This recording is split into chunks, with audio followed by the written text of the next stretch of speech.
Everything everything I need. Are you good for me? Would you be like, baby? Would you be like? Would you be like? Baby, would you be like? Would you be like? Would you be like? Baby, would you be like? Would you be like? Would you be like? Don't you be calling if you can be mine. I don't wanna break my own heart.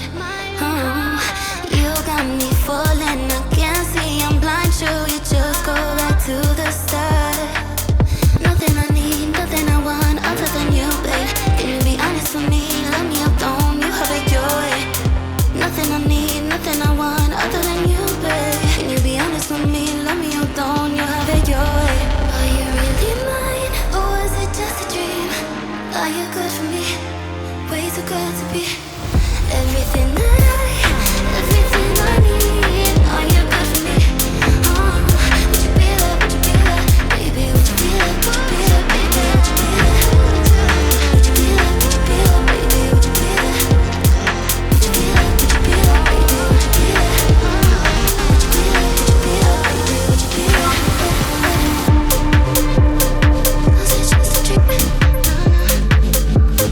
Was it just a dream? Just a dream? Was it just a dream? Was it just a dream? Just a dream? Was it just a dream? Was it just a dream? Just a dream? Was it just a dream? Would you be like, baby? Would you be like?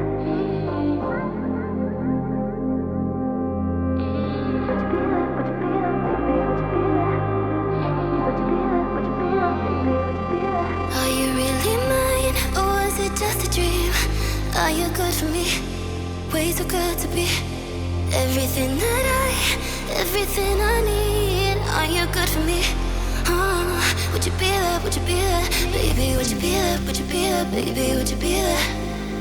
Would you be there? Would you be there? Baby, would you be there? Would you be there? Would you be there? Baby, would you be there?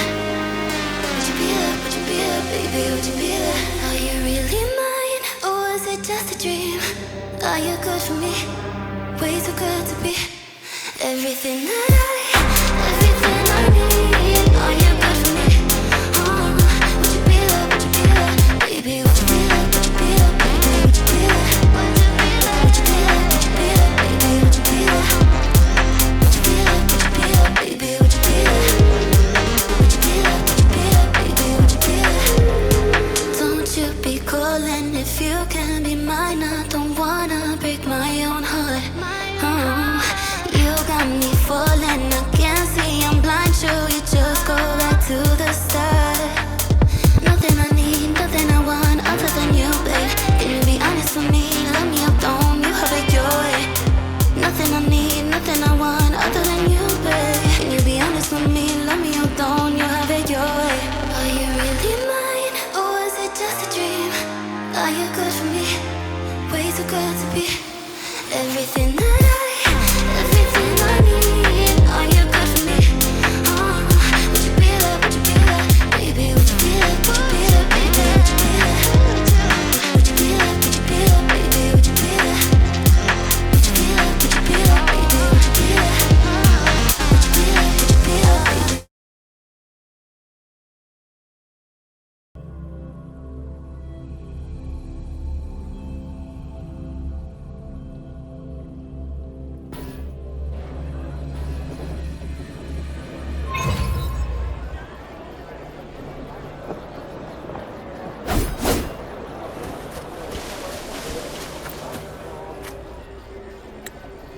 Ready to go to a Tuya camp to find Astrid.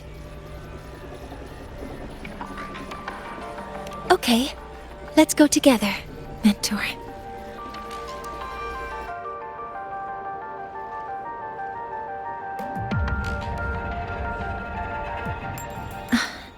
I'm Mornier, and this is my mentor. Let me try that again. What are you? Just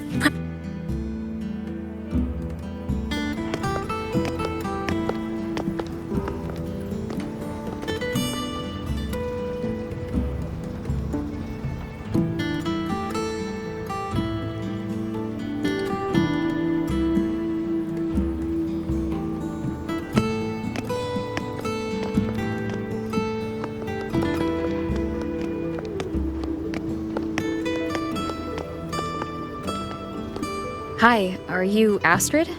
Maya's mom? Greetings. Yes, I am. And you two are? Yes. And this is Rover, a senior professor at the academy. We've come for a home visit. A home visit? Has the girl broken any school rules?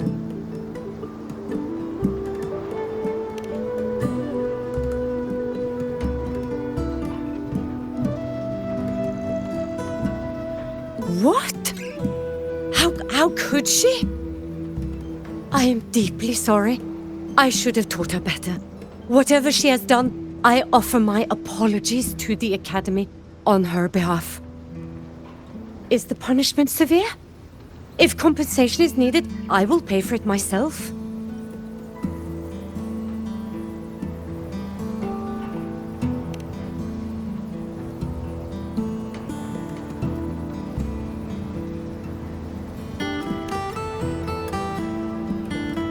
Professor Mornier, could you explain how Maya's robot caused the damage? Yes, as my mentor just explained. She failed to follow the proper protocol. She used unstable exoswarm material in her design, which led the robot to act unpredictably. I've already spoken to her about the dangers of using materials susceptible to void matter during field research. Void matter? What exactly are you asking? I am sorry. I have not studied at your Star Torch Academy. I'm not familiar with your terms. Her demeanor changed just now. She's hiding something. Maybe more pressure. We need to understand the full scope of the robot's malfunction. We understand that this morning, it was you who helped Maya activate the robots and enable auto-run. Yes, exactly what my mentor said. Please, lead us to the site of the incident. Once we're there, I'll reconstruct the robot's actions from the trace evidence.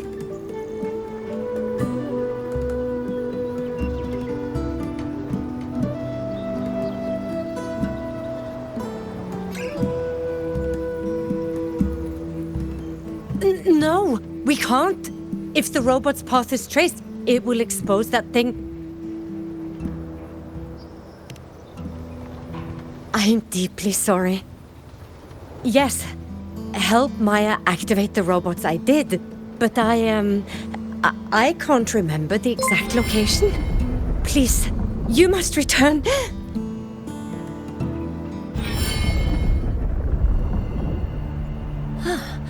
That's a void storm. How can this be?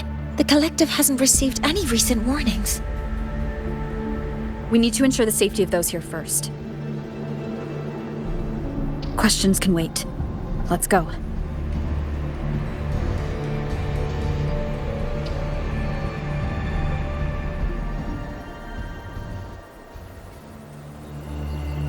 That looks like the center of the storm ahead. Let's see what we're dealing with.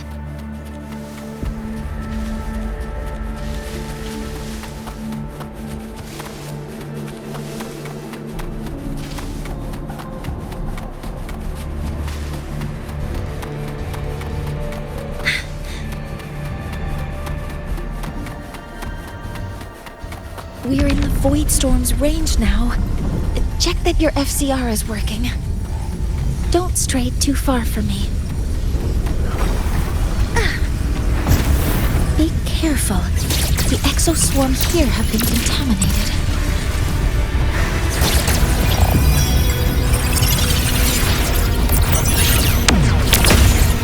Command node engaged. Down with the curtain! One with the sound. Deploying force modeling complete. Copper modules ready.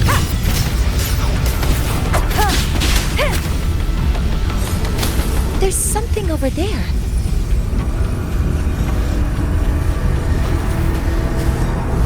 Down here. It's some kind of weird device. A device? Leave the mechanical work to me. Steady now.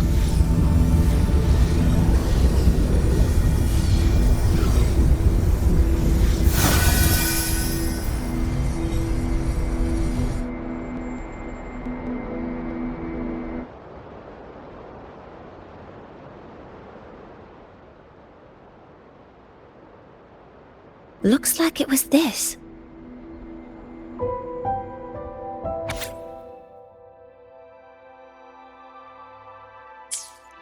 With this shutdown, the void storm is gone.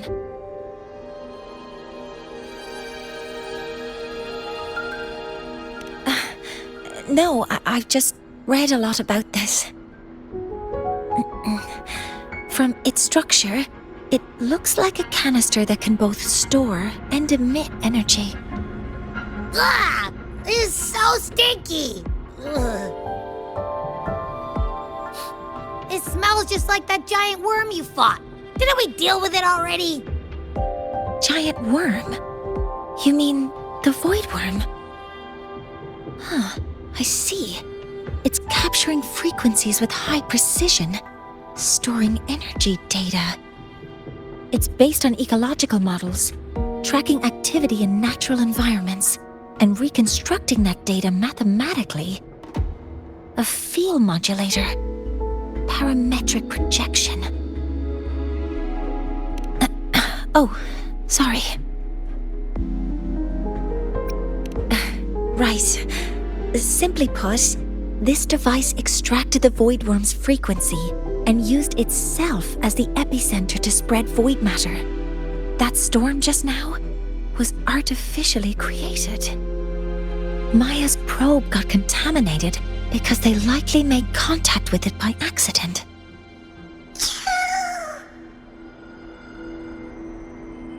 Huh? Did you guys just hear something?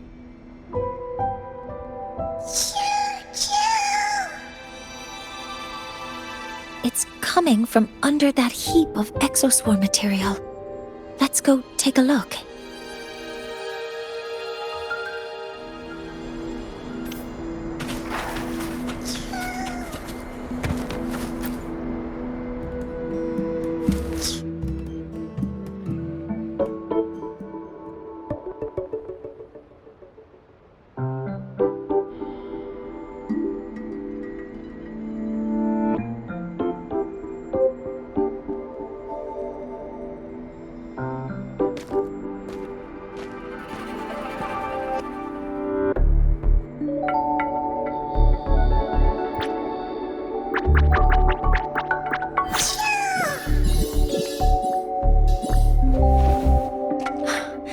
It's a Solace skin.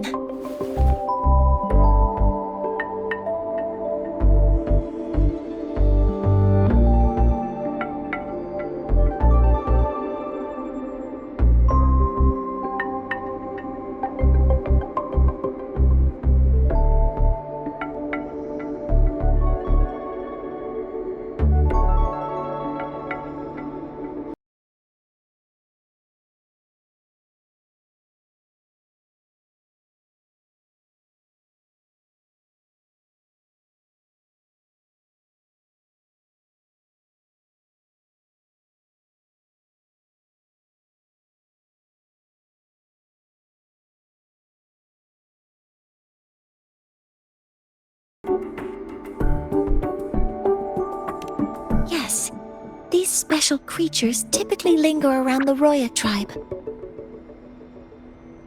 Royan records state that Solace skin first appeared in Lahai Roy the day the Exostrider fell from the sky. They're believed to be fragments of the Exostrider's consciousness. The shepherds protect them, shielding them from void storm contamination until they mature and return to the Solace trees in Biarter Woods.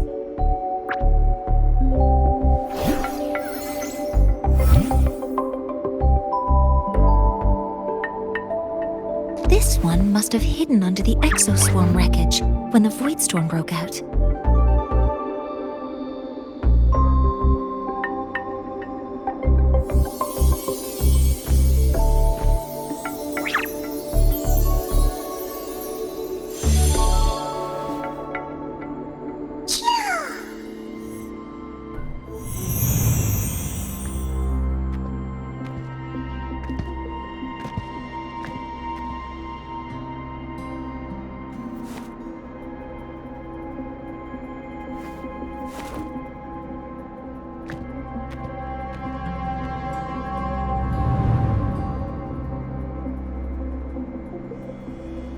This feels like what happened back at the academy.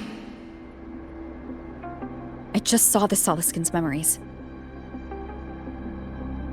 That Royan woman planted the device here and triggered the Void Storm. This Soliskin is the only survivor.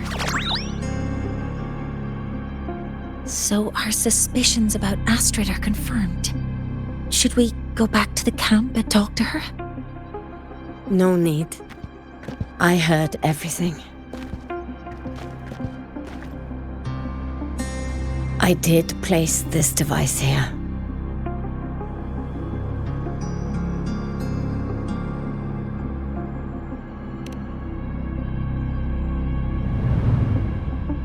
A few days ago, I was shepherding mature Soliskin to Bjartur Woods when I met Fosir Yngvar. He looked tired, like he had just finished speaking to someone. When he saw me, he looked shocked and left quickly. I saw the device fall from his sleeve.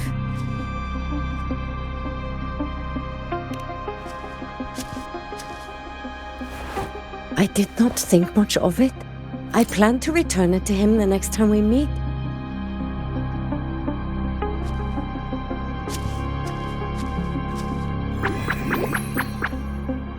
But, the Soliskin did not like it.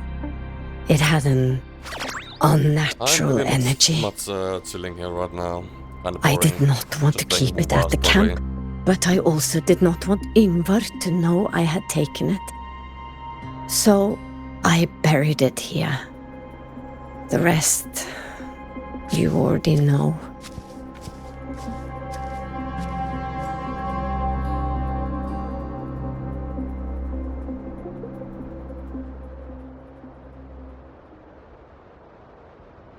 So this device is for Seer Yngvar's.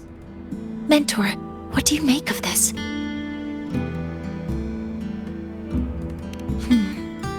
I trust your judgment.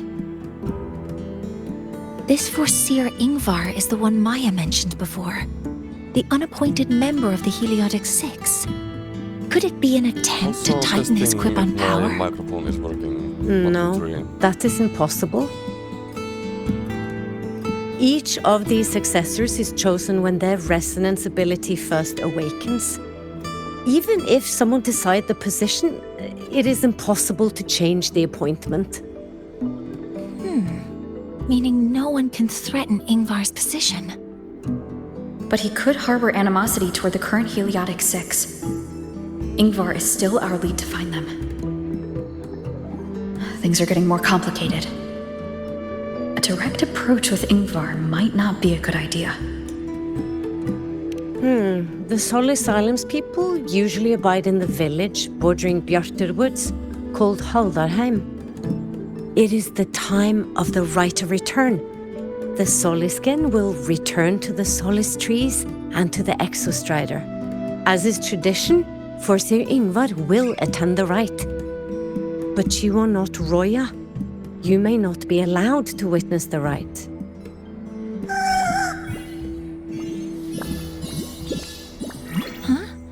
Wait, but we did find this little one here. Oh, is this the Soliskin you saved? Well, perhaps you may attend as shepherds. Soliskin have been companions to the Roya for hundreds of years. If they hear that you saved one, they will be grateful.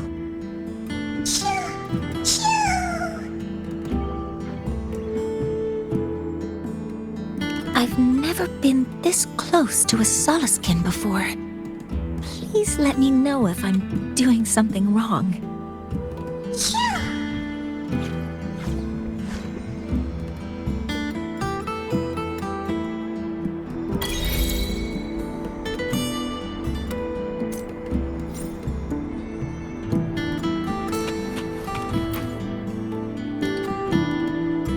So, we need to find Forseer Yngvar at Halderheim's Rite of Return. Is that right? Do you want to leave now?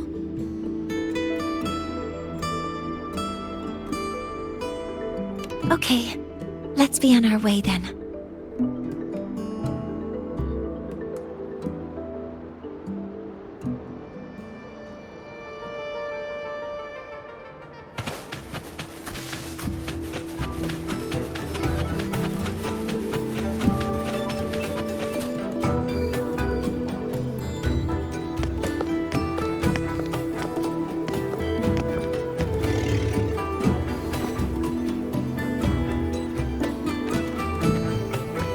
You too. Please halt.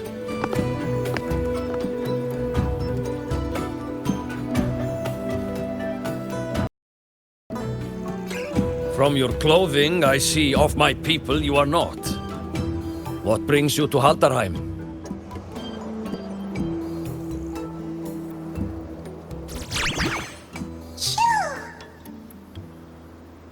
Oh, a Soliskin.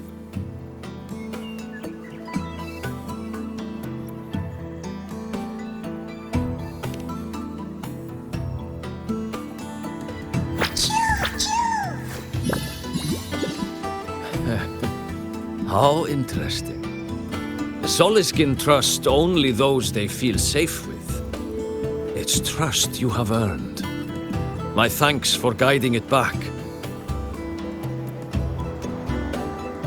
But I must ask, I sense one of you carries the aura of the Space Trek Collective. The other from the vast world beyond the Frostlands. Why come under the guise of shepherds?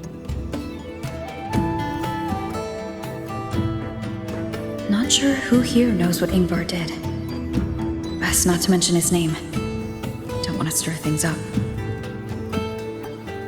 We rescued the Soliskin from a void storm. We were told it needed to return here for the right of return. Void storm? You mean the one just before?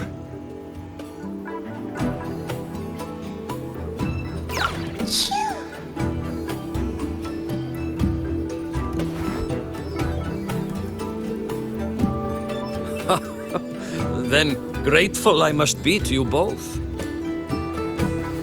But ask I must. The Void Storm. It happened near Atuya camp, yes? A shepherdess named Astrid abides there. Saved the stray Soliskin you did, yet entrusted to a true shepherdess you did not. Why come all this way? I forgot about that. Without a solid reason, he might start to suspect something.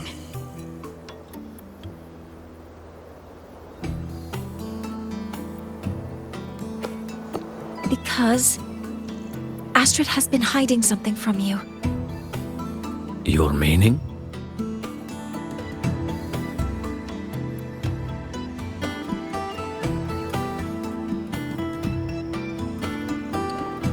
Astrid's daughter Maya is a student at Star Torch Academy.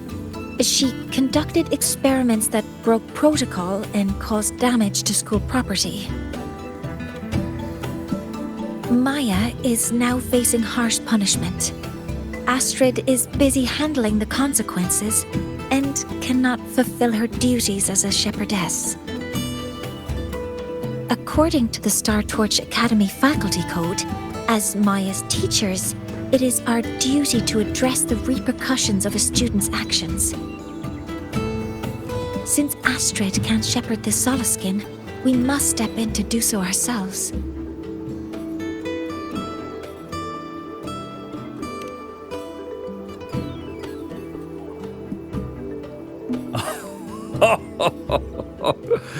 I should have known Astrid's daughter would stir such trouble. A tangled weave this time. But she will go to great lengths for her girl. And the Academy's willingness to come this far is unexpected. Forgive my earlier words. You saved the Soliskin and helped our people. The title of shepherd you have earned. Tonight we hold a feast for tomorrow's rite of return. Join us, as a gesture to make amends for my earlier rudeness.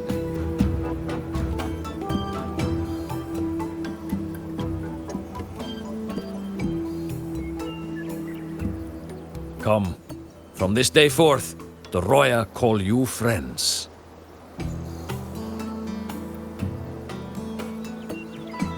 Rest at the camp if you wish. The feast will begin at the 8th hour of the night.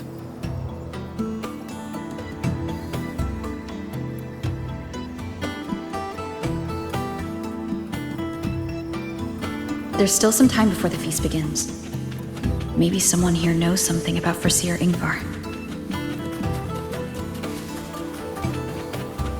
You would cook those upset stomach with but a gentle. When I roamed the world above, what I missed most was the reactor drives.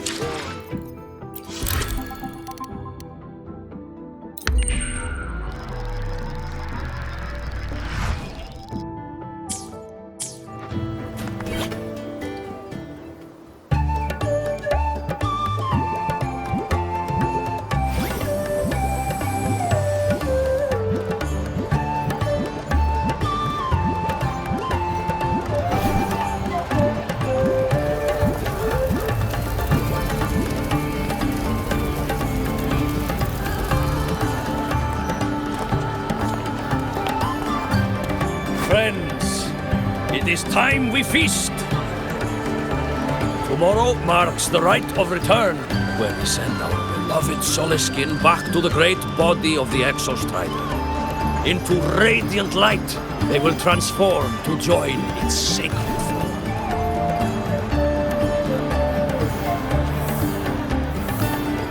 Farewell it will be, yet a new beginning as well. When the Exostrider wakes, we will reunite in its body. Now, let us put aside the sorrow of parting and embrace the joy of new life with good food and drink.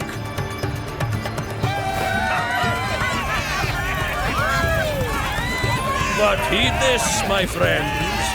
Too much drink you will not have. Should you make a fool of yourself in tomorrow's rite, help I will not give.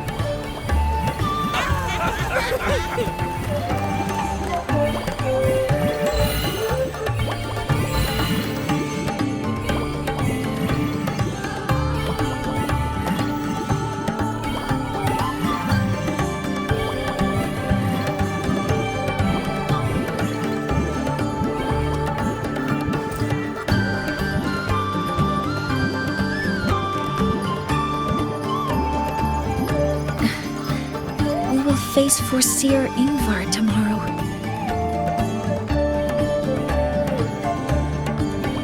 I've simulated 73 possible outcomes, but even so, I can't cover every scenario. If I could build a model that covers all possible outcomes, considering the target system, the chaotic conditions, and the necessary compensations. You were quick on your feet earlier. You've already got this.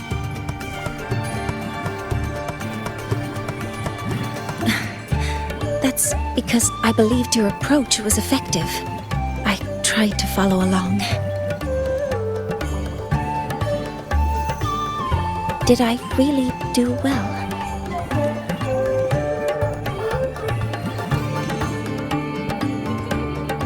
Good.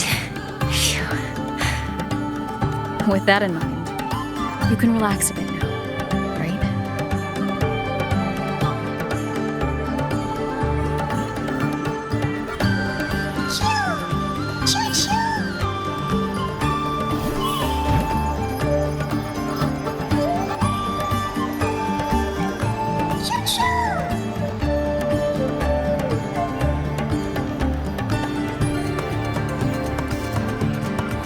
I know. It wants us to give it a name.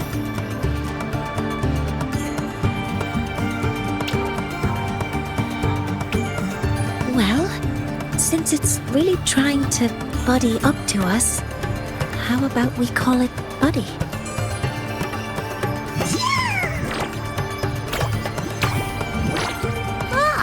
It seems to like it. Then it's settled.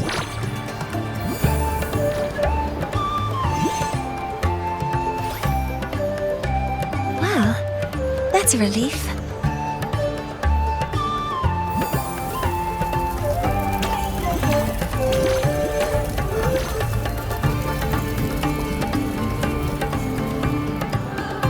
Hello. Will you dance with us and the Soliskin? grandfather Axel says the Soliskin are happiest when dancing with shepherds. Oh, but I'm not good at dancing.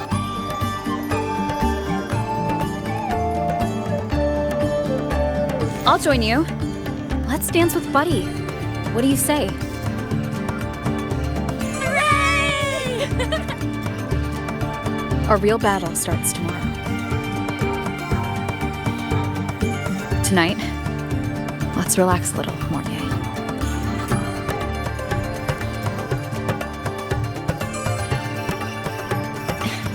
Yes, my mentor should take her own advice too.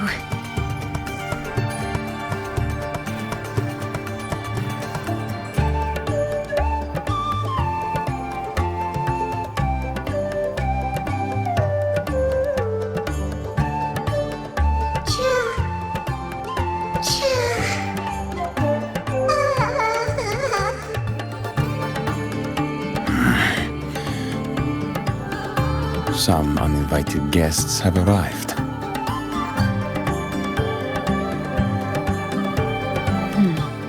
Where did Mornier go? I'll send her a message.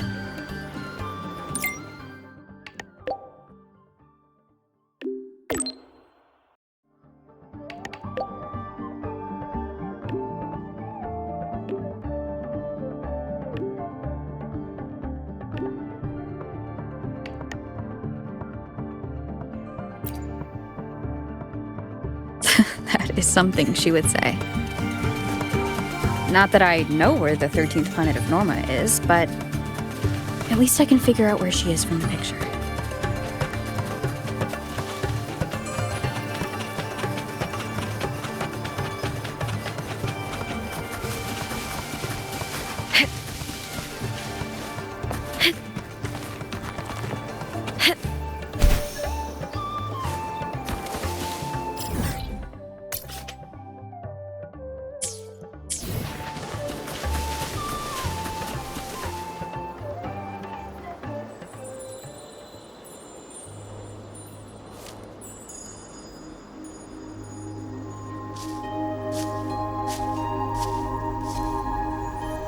Mentor?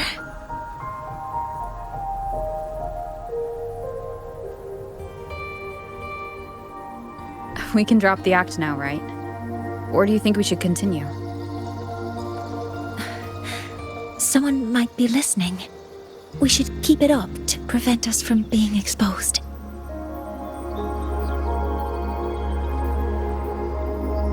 Do you want to sit for a while?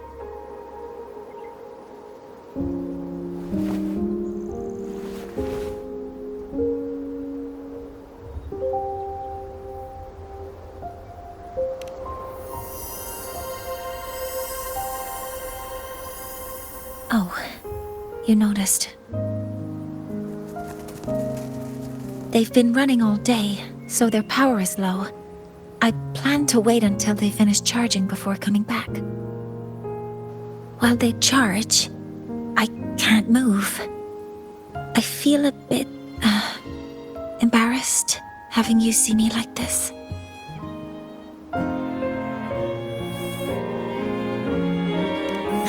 It doesn't anymore.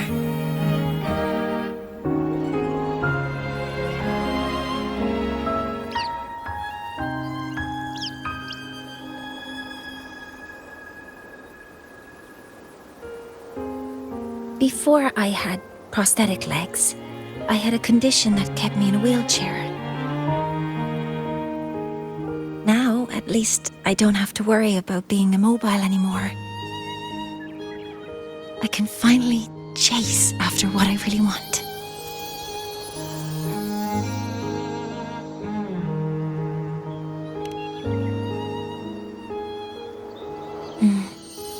I love stars. Beneath Lahairoy's frostbands, the stars here are actually just lights created by atmospheric arrays. Once, someone put it like this to me. It's because we see the stars that humanity imagines what lies beyond the sky. Maybe The stars are humanity's muse.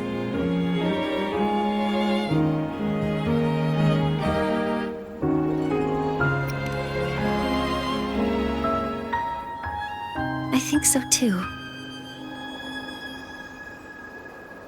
But I also believe that reaching the stars isn't enough. There will be a day we build a miracle that lasts longer and is more beautiful than the stars themselves. That's the dream I've carried all this time. And now, I'll use these 2 legs to take the first step.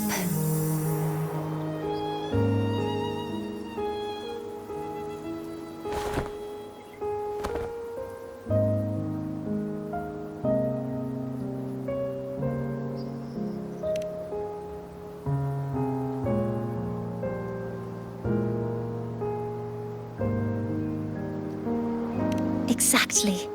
This ceremony is how we retrieve the Exostrider's core energy component.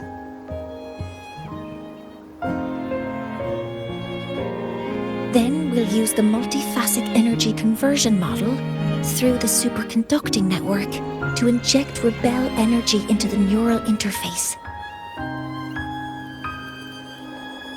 It will follow a 3-stage activation protocol: the reverse phase oscillation model, then excavation, to finally create a phased array energy field.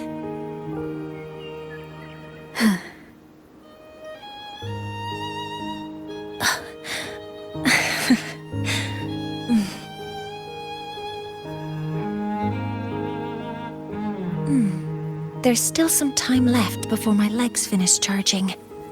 Let's stargaze a little longer.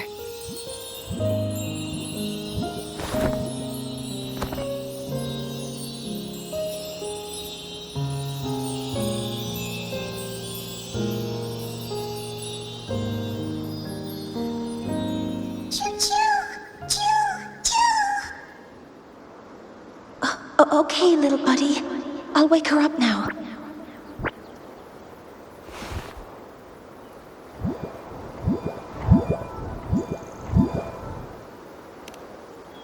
Mentor, you're awake. Something isn't right. We seem to have a situation in the outer woods. I detect signs of a void storm in the woods. Waveform. Analyzing now. So this is what's causing the panic.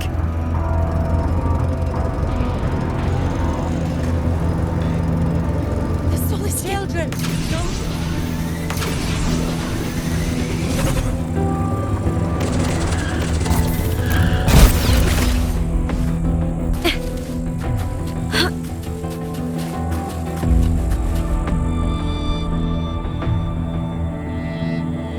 What is it that brings you here? With the Void Storm's fury upon us, it is no time to enter Bjartur Woods. This is a disaster not seen in centuries. We have always believed the Solace Tree's light protects the woods from such storms. The rite of return cannot be done. Not in these times. I urge you both to head to safety, quickly. Let's investigate this together.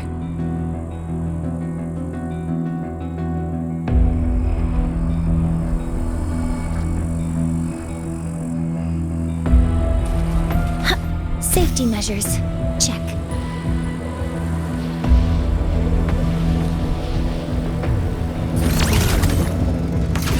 The signature waveform of this void storm matches the one that device generated before. This is no naturally occurring phenomenon. When did you have the chance to analyze this? Be careful.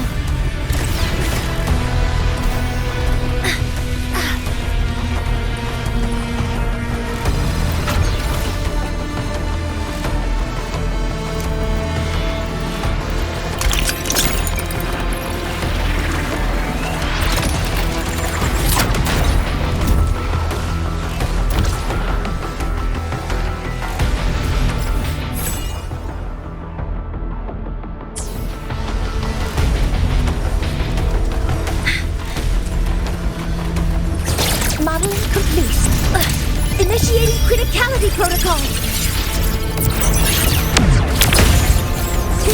I found the device. It's close to the Solace Tree. Solace Tree? I have a bad feeling about this.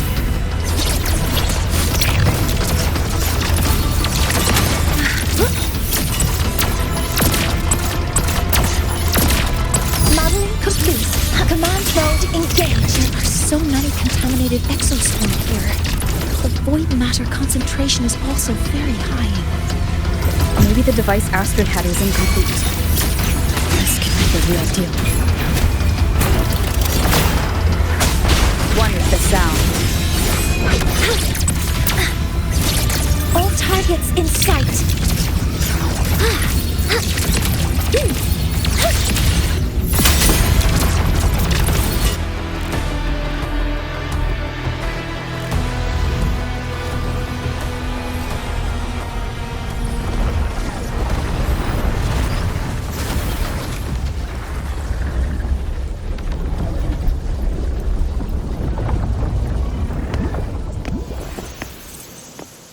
Just like before.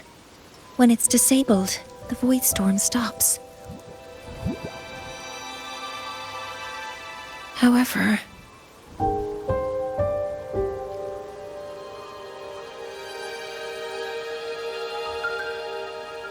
if this really was the work of Foreseer Ingvar, what would make him do something like this?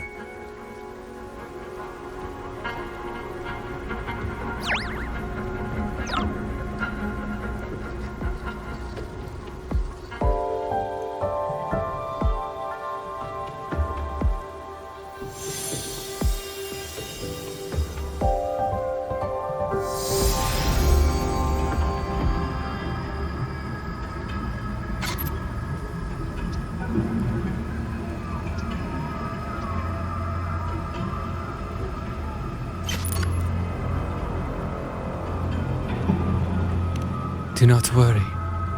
The path has already been laid. At last. Finally.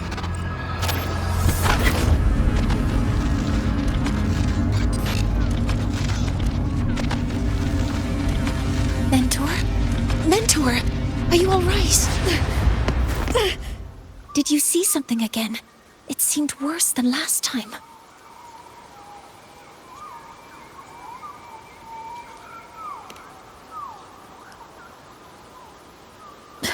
This void storm might not have just affected the woods here, but the workings of Soul Asylum itself. I think that's why I've been seeing visions of this member of the Six. Greetings. The Shaper once made a prediction. If a visitor from beyond Lahairoi protects Bjartar Woods from destruction, an invitation to Soul Asylum they will receive. Now, the one from the prediction appears. Soul Asylum awaits your arrival. Choo. Choo. Choo.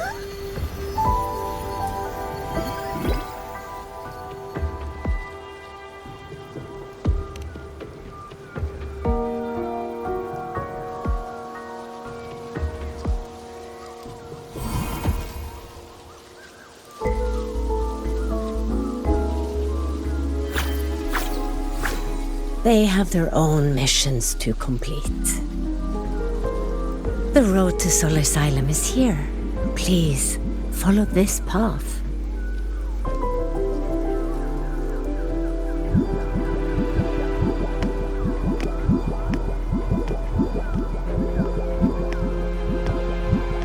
Mentor, please, wait a moment.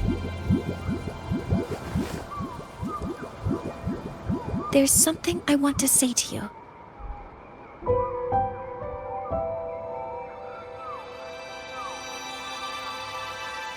What's the matter, Mornier?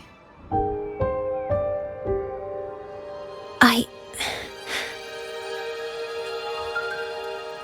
really wish I could accompany you to Soul Asylum, but I think it's best if we part ways here. Yes. When you touched the solace tree earlier, and even during your first vision, you looked like you were in intense pain. But I lack the ability to connect with them like you do, and the Space Trek Collective's knowledge doesn't align with the ways of the Roya. In this matter, I fear I won't be of much help. Instead of joining you, I think there are other ways I can contribute, such as researching the unknowns we still face. Yes, Ingvar should have been present at the rite of return. Were it not for that void storm, it's reasonable to suspect he's the one who planted the device. Additionally, the environment here is unusual. Investigating these anomalies should help our work here. No, you, my mentor, are still far ahead of me. Well then, I guess this is goodbye for now. You too. Please, take care. I'll see you when we regroup.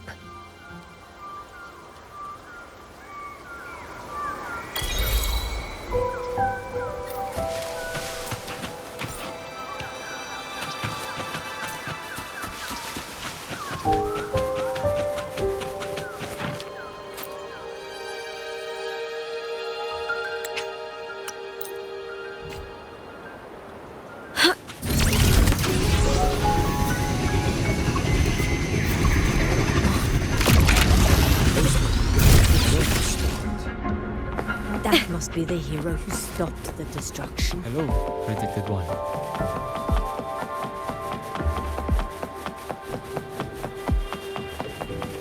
Soul Asylum has appeared for you. Please.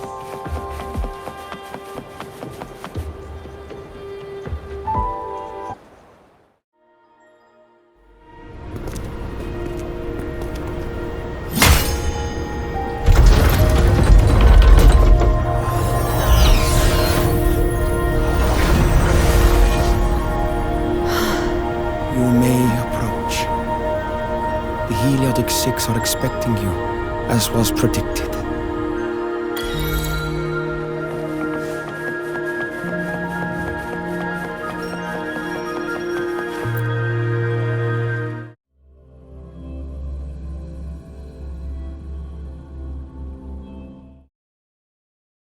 The dim light here, it's like something I saw in those memories. From this angle, the faint ring in the center. It's probably the heliogyre they put to a halt.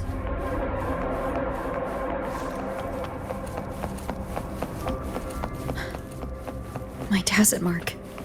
It's resonating with this star-like object. Seems like I'm able to move it.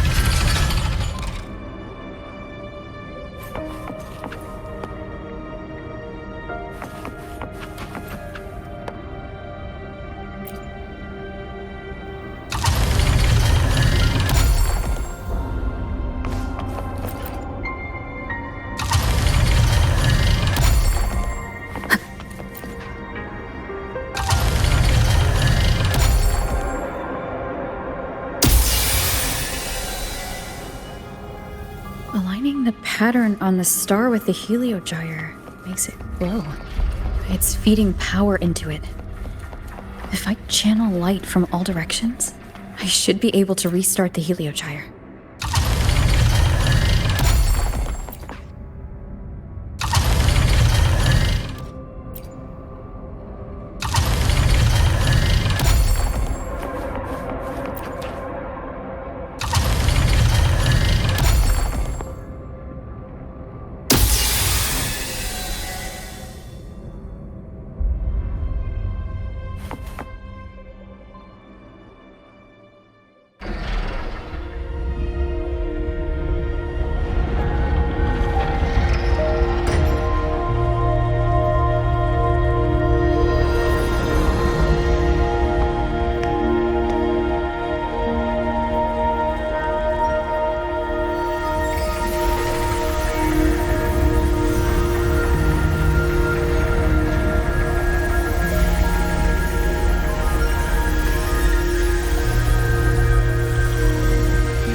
It seems the arbiter foretold in the fractured records is you.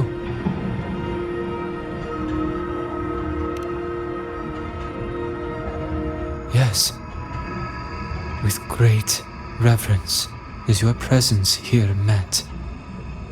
Soul Asylum, as you see it, is not as it once was. 5 of the 6 have lost their minds, and the light of the Heliogyre no longer flows. This is why I summoned you.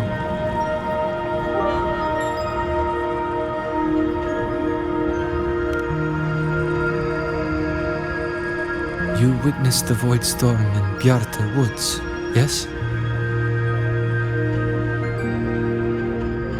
The solace trees shield the woods from such storms, yet, through malice and dark intent, corrupted were the roots, and so too, the Heliogyre. The others succumbed to the corruption. Only I was able to sever my link to the Heliogyre before the corruption could claim me. With the last of my strength, I turned the 6 stars to halt the Heliogyre and prevent the corruption spread. That, at least, ensured that when my strength failed and I fell into slumber, untouched by others, the Heliogyre would remain.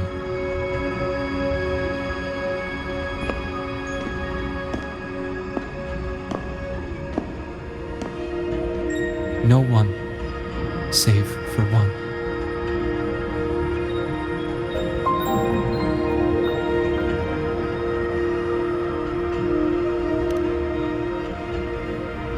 Correct. As one of the 6, I can glimpse the near future within the Heliogyre.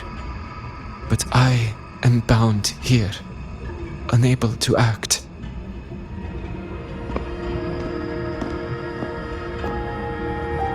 All I could do was send a Soliskin entrusted with my message to you. That Soliskin that vanished just outside the academy.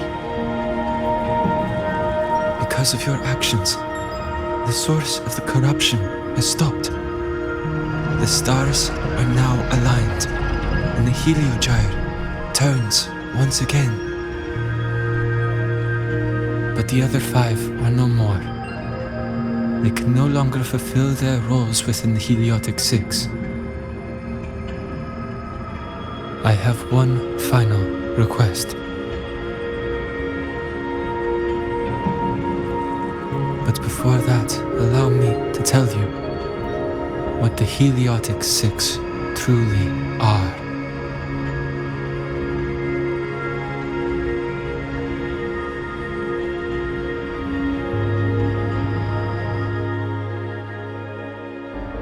Centuries ago, a calamity awoke beneath the ice. The void devoured all, erasing every trace, every existence.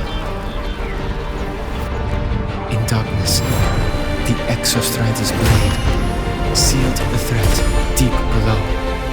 It drew its fiery drive, a light that would never fade, lifting it high over the highway sky. Under its glow, the frost did melt, life blossoming with Exoswarm aid. Yet the calamity stirred,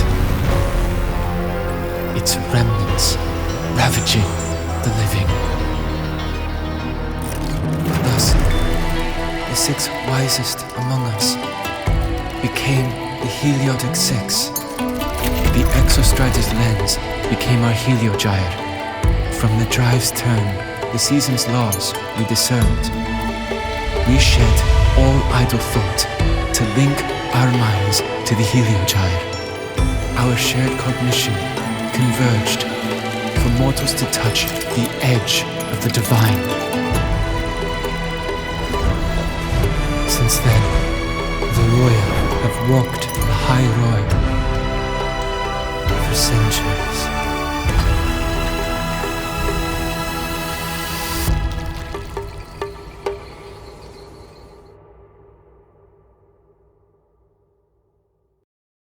The six shared their computational power, weaving a vast network to reach the Exostratum in a dimension beyond mortal understanding.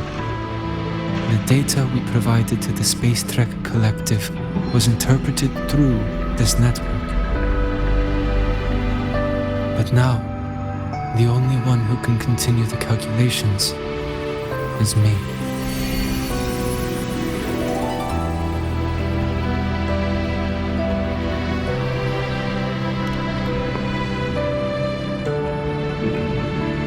The ones chosen for the six are born with resonance with the heliogyre. It cannot be forced.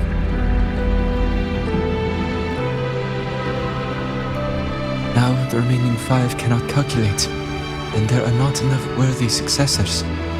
Even if the heliogyre resumes its rotations, unable to interpret its readings, we will be.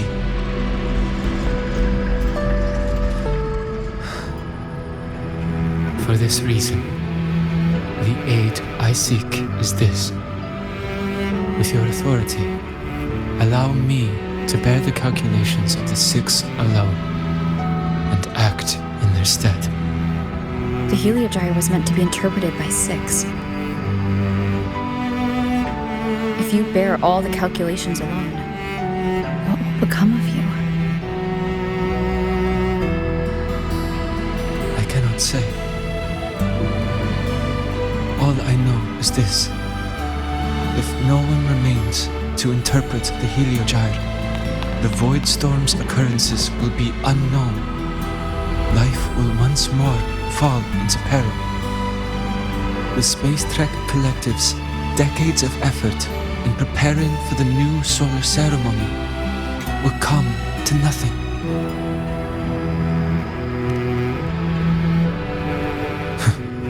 Since the moment I was brought to Sol Asylum as a child, I have never once seen the world beyond. In the heliogyre's light, do I glimpse the universe. And in seeing life rejoice under my protection, do I take comfort. This has long since become second nature to me, a part of my life. So now, what I bear is not glory or burden, but duty.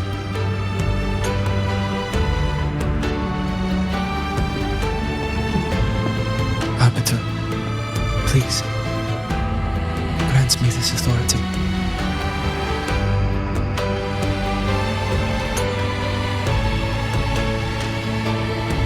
I respect what you wish to persist.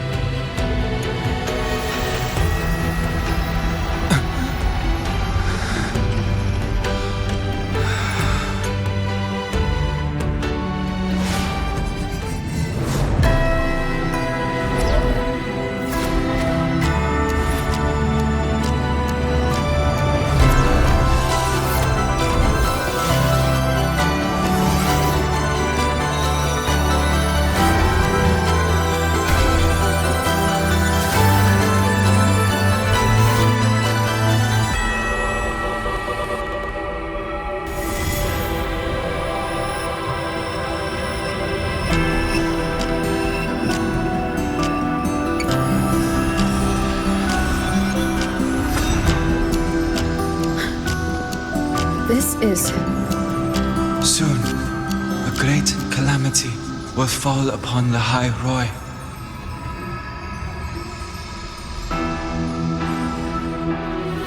I will share all that I know of the heliogyre with you.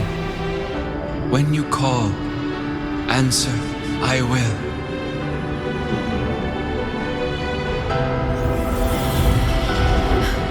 Residual void matter corruption. I need to find a way to cleanse it.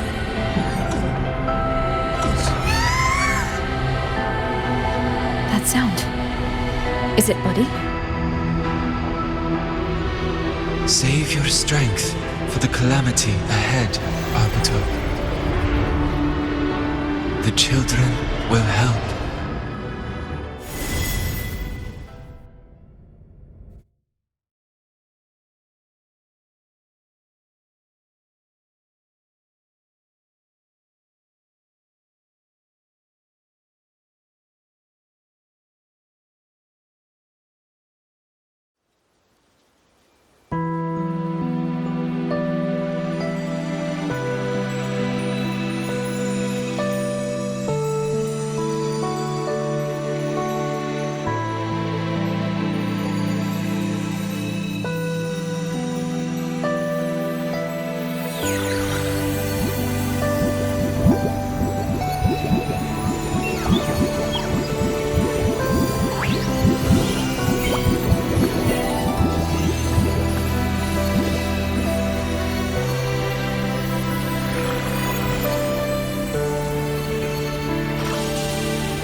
have returned. The ritual that once sealed the calamity deep underground. Just now, the children have offered their strength. The heliogyre can once again begin its rotation.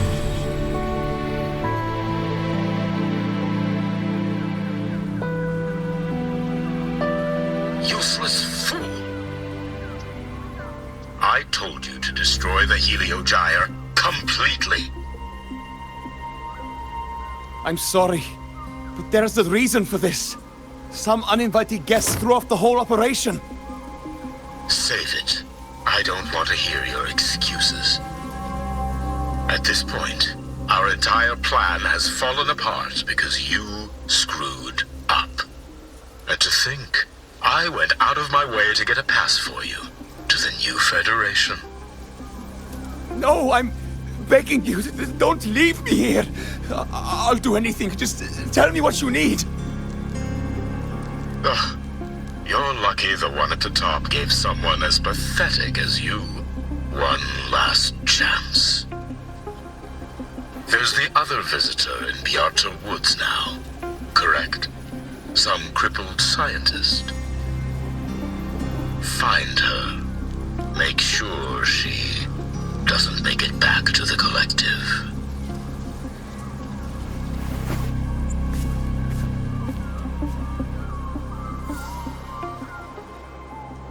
Well, since Mentor is already headed to the heliogyre, we'd best get started. There are signs of void matter contamination in the plants and water. If I follow these traces, I should be able to find the source. Threat detected. Authorizing maximum output! Attack formation! Found it. This must be where the contamination is coming from. Heavy encryption, but it's sloppy.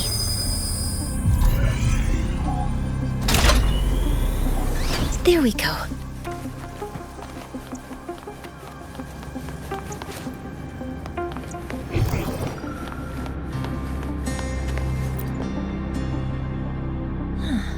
It's a test chamber. They were simulating what would happen if the Solace trees were contaminated by the Void Storm. It feels wrong. Energy consumption increasing. A terminal. It's encrypted. If I can open it, there's bound to be information about this device and its owner. The password can only be entered once. I could force it open like I did last time. Efficiency first. Threat detected. Cover modules ready. Leave it to me. Guidance ready. Modeling complete. Processing complete.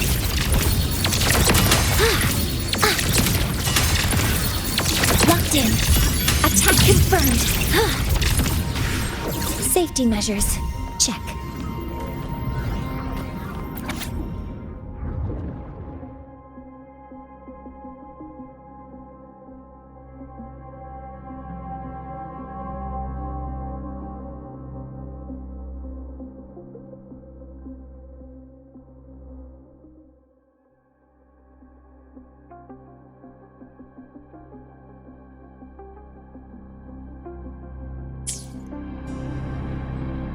This is a Space Trek Collective project proposal. Evaluation result. Proposal not approved. And these marks on the devices. Looks like I'm going to need her help again.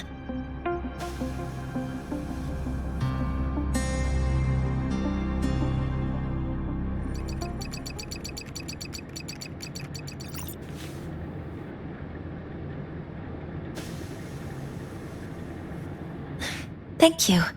It's a pleasure working with you as well.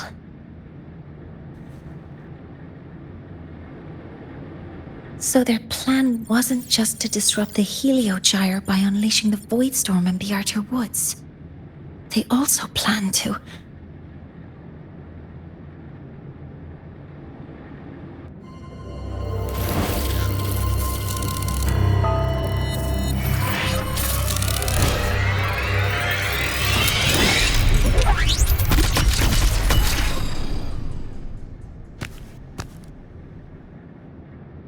Scientist, crippled. It's you.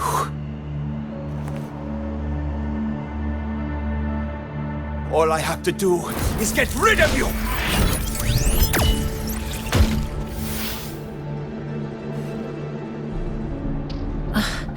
I'm not really good at dealing with this kind of conversation.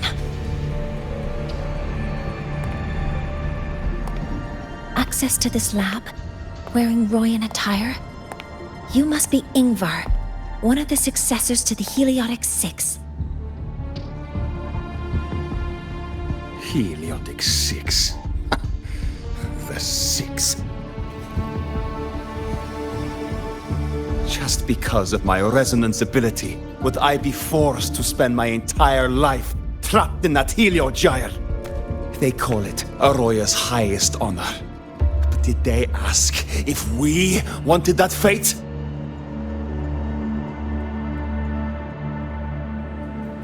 Everyone acts like they respect me. But the only one who truly wants to help me is that good lord from outside the tribe. From outside the tribe? You've joined forces with the Fraxidus? Huh? What's that? Who cares? I just know that person promised that if I placed the device near the Solace Tree, my wish would come true. Then I'd finally escape from this frozen wasteland and go start a new life in the new Federation. You have no idea what you're doing, and no idea who you're aligning yourself with.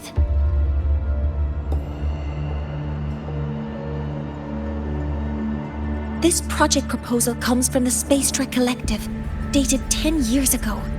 It outlines an idea to use the drive's emergency response mechanism to artificially make it fall from the sky. And the method for triggering this mechanism is to pollute the Solace Tree's root system with void matter, making the reactor drive determine that the Threnodian had breached the lock. You're saying that because I dropped that device there. The drive is going to...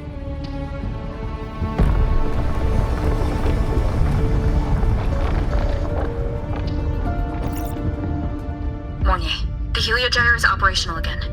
We can get the readings you need for the new solar ceremony. But something happening out there isn't right. Yes. Once I handle something here, I'll regroup with you. Move aside. Before the drive falls completely, I need to go back to launch Helios.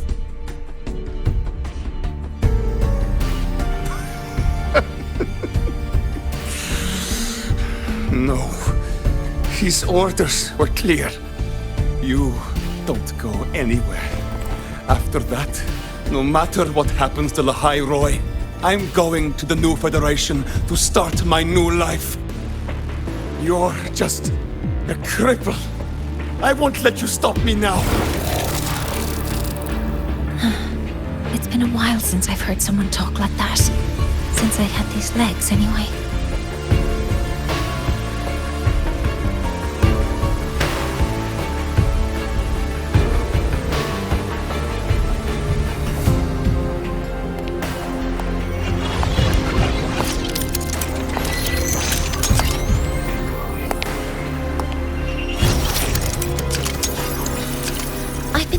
That in situations like this... Wait a second! I should make my displeasure very clear.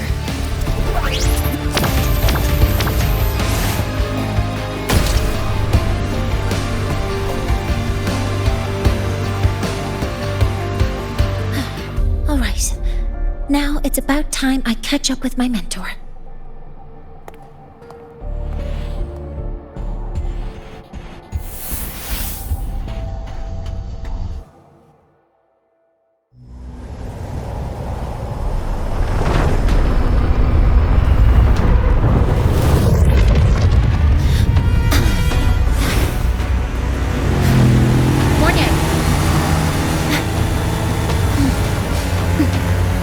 Let's go, mentor.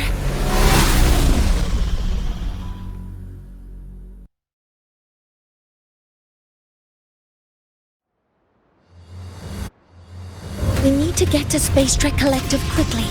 The Fraxidus tricked Ingvar into working for them, but their real goal is to send the reactor drive crashing to the ground. I've already alerted the Academy to evacuate the area around the impact.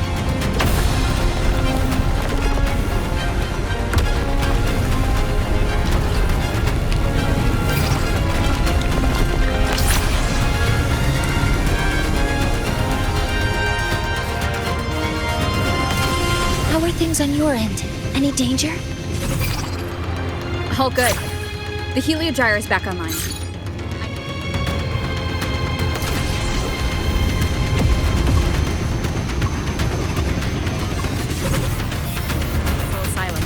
We're running out of time. I'll use my resonance ability to create a more efficient path. Please, hold on tight.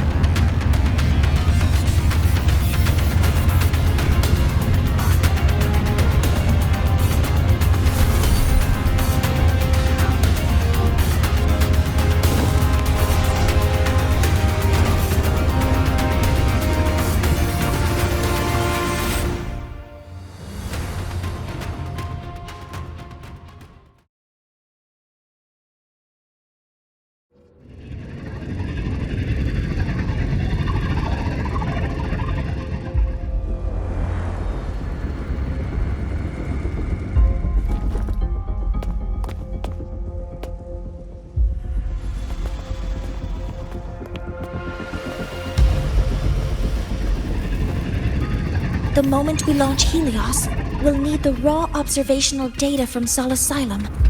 Are you ready? Yes.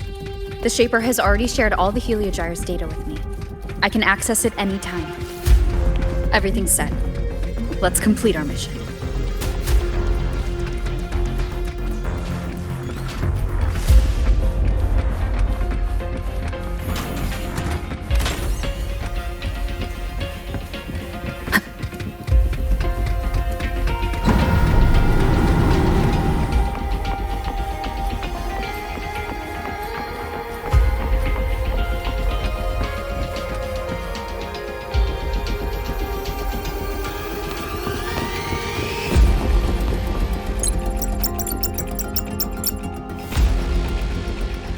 Where is Anselm at a time like this? Who else can calibrate Hyvatia? Cody, Vance, examine the orbital status of Helios again. Also, the propulsion system needs to be double-checked. Professor, do you really plan to launch it without the raw data? I understand your concerns, but we are on the verge of a disaster. The Collective can't just sit by and watch it happen. This is my decision. As the supervisor of this project, I will bear the consequences. No need for that. We've established contact with the Roya tribe and obtained the drive's raw data. We can proceed with the new solar ceremony as originally planned. Professor Mornier. Did you just say you managed to obtain the data? Wonderful news. I'll prepare the connective instruments for you. There's no need for us to continue pretending anymore. Warren, or should I say traitor, aligned with the Fraxidus.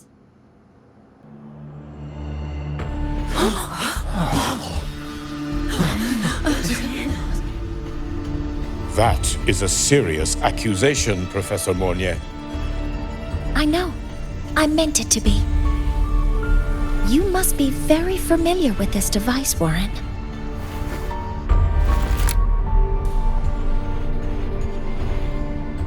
You handcrafted it to avoid leaving usage records. A clever idea. But since it is a personal creation, the marks left behind are like fingerprints. These are your marks. They've betrayed your deeds. Warren, you've desecrated the hard work of everyone involved. Anslem's experiment accident, your current position in the project. It seems the Fraxidus played a part in both, didn't they?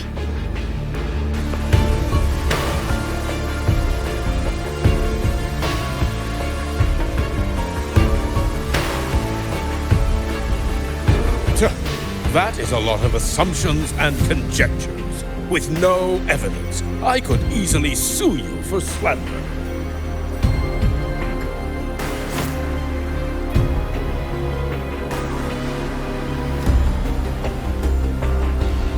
You're right. All I have right now are assumptions and conjectures. But my ultimate goal isn't to have you face justice today. Once we've identified the suspects, we'll have plenty of time to gather the evidence. What I need in this moment is for you to step down as supervisor of this project. The one taking over will be me. One more thing. Your subordinate provided us with some key evidence already. You want me to testify against Professor Warren? That's practically perjury. Sure, I could work some verbal magic, but honestly, I don't even know who I'm dealing with on the other side.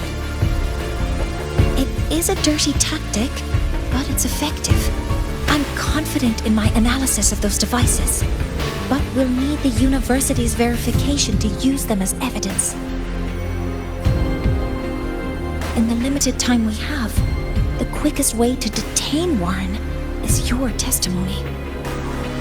Professor Mornier... You can keep this recording. If I'm wrong, it'll be your guarantee later. Or you can refuse. Nice working with you, then. Thank you.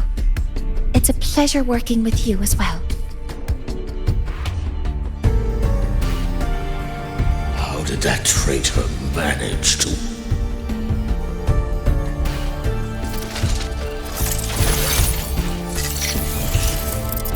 I have already notified the collective.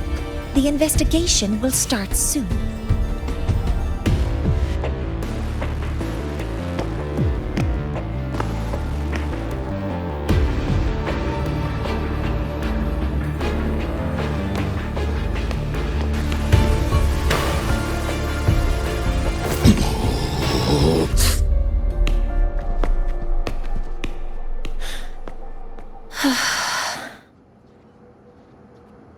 From here on out, Rover and I will be overseeing the launch procedure. All Space Trek Collective personnel, to your stations.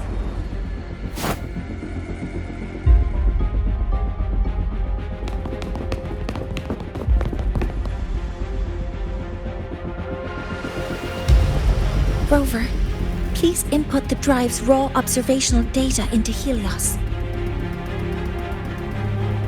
Shaper, can you hear me? Of course.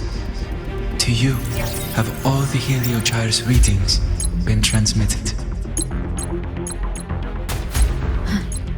Then everything is ready. Let's commence with the new solar ceremony.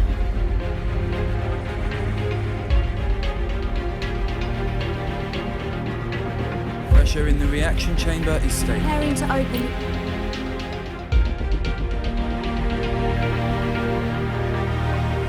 Helios launch sequence initiating. Void matter module calibration complete. Core energy system operation normal. Propulsion system primed and ready. Helios is ready for launch. Pre-burner ignition successful. 5, 4, 3, 2. Let our light shine in the sky.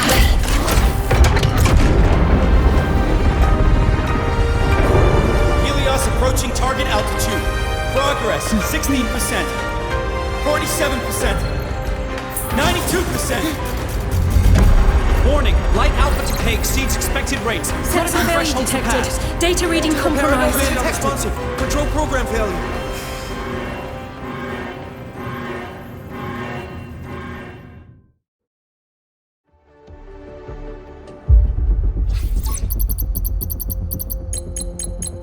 Cause found! The Hyvatia detector signals are jammed.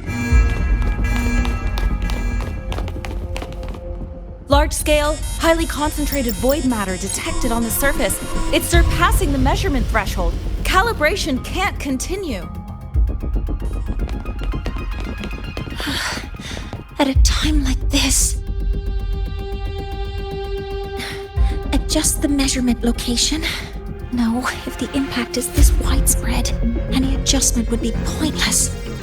Modify the detection components. No, even if theoretically feasible, there's no time to construct them. What about high-powered void matter neutralizers? No, without the drive's light, all energy components will be inoperable.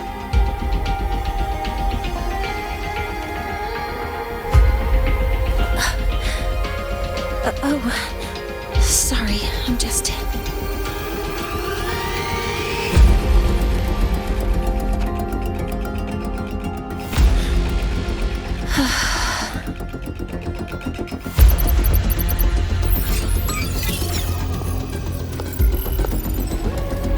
The launch failure is caused by the detector's inability to measure the drive's operating parameters.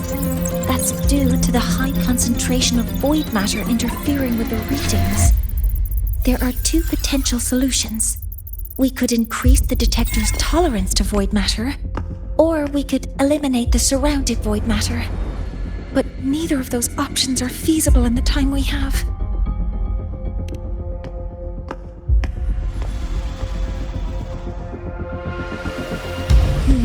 That's not realistic. The only places that aren't affected by void matter right now are Bearter Woods and Star Torch Academy under the protective barrier, or the Institute thousands of meters above.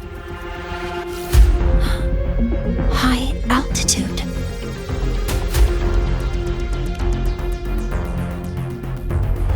Do we have spares for Hyvatia's measurement modules?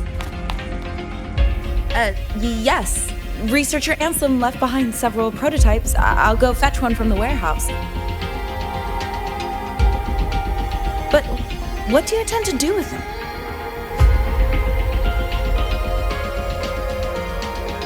The eyes of the gods have failed us. So have our machines. Now, we move forward with our own hands.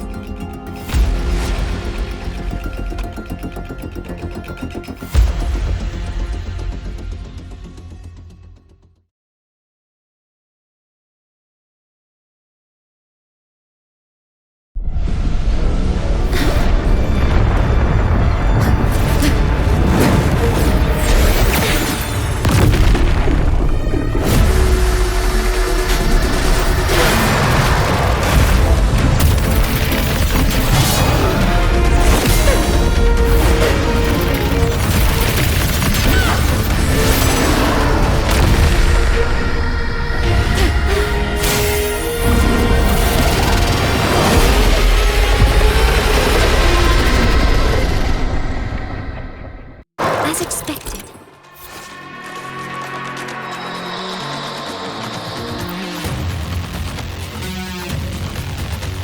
The reactor drive is protected by aggressive exosphere acting like the immune system. It appears to actively absorb surrounding void matter to maintain the drive's stability. Contact with its claws is highly hazardous. Cautious. One more time, you will obey. Ha! One is the sound. detecting strong energy signals from the target. Please be careful. Guidance ready.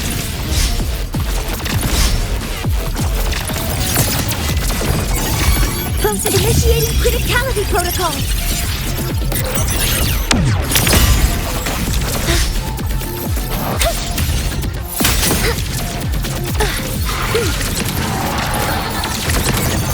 Attack confirmed.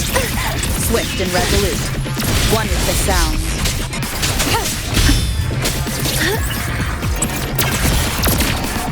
Nowhere to hide. Assuming master control. Access confirmed. Stars, hear my queries.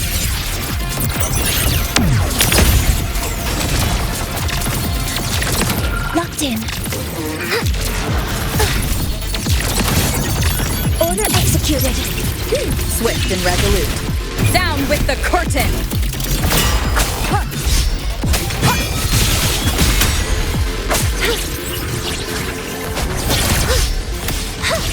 Command mode engaged. Guidance ready. All units fire. Processing complete. Initiating criticality protocol.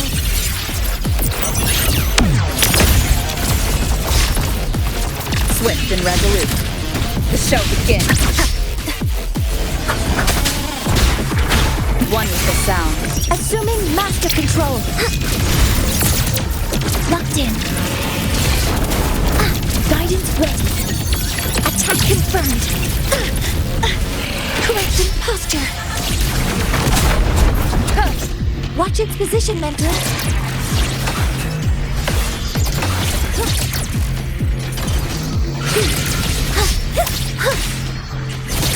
Some minor fixes will suffice.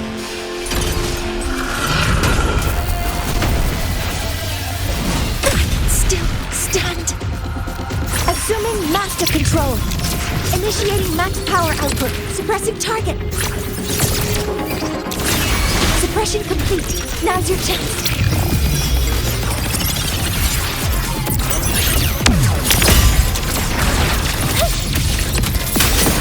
Locked in.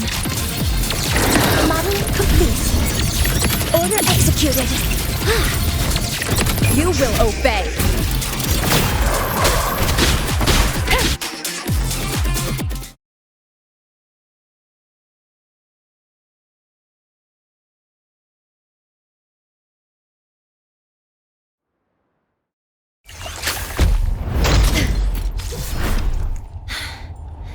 Approaching the target location.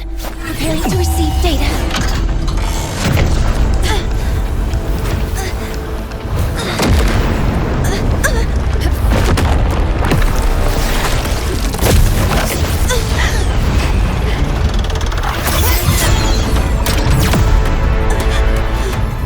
Automatic concentration is increasing. Abnormal expression detected in the reactor drive. Evacuate immediately.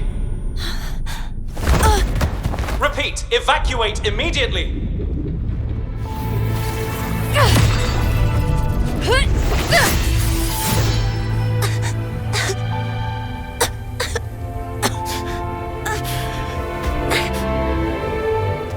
We have already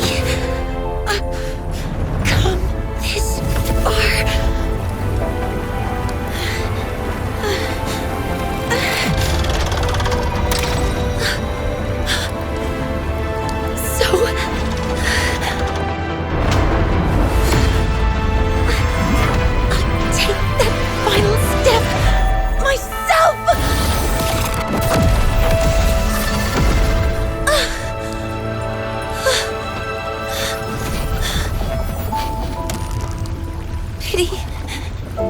I don't want to say goodbye yet.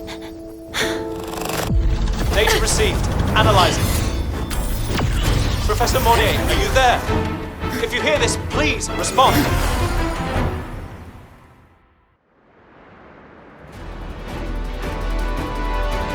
That light just now. Mornier must have entered the reactor. Rover, the Space Trade Collective is connected to your vehicle and will provide assistance. We can't reach Professor Monnier. You're our only hope now. Leave it to me. I'll find him.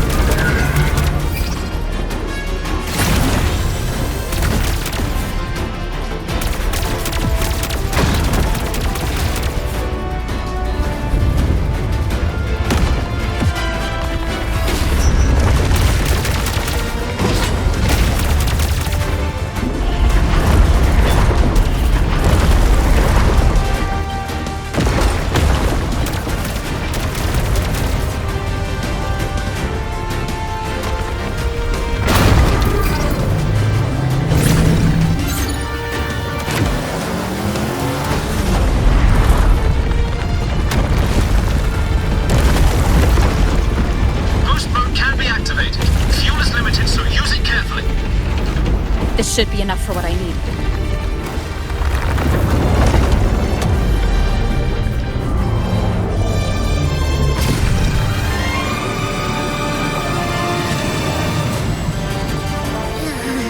The light gets worse the closer we get.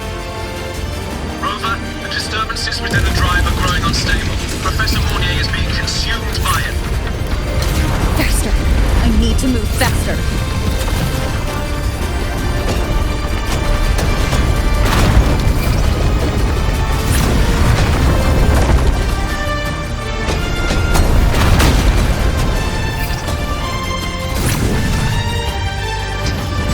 So, let's try out the Institute's new tech.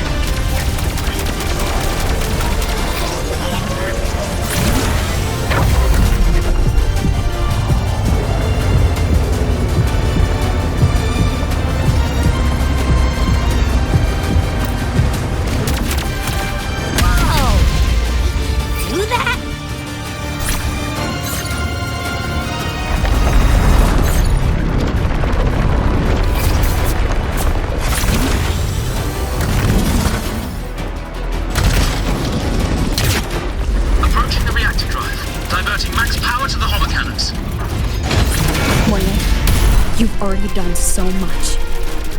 Just leave the rest to me.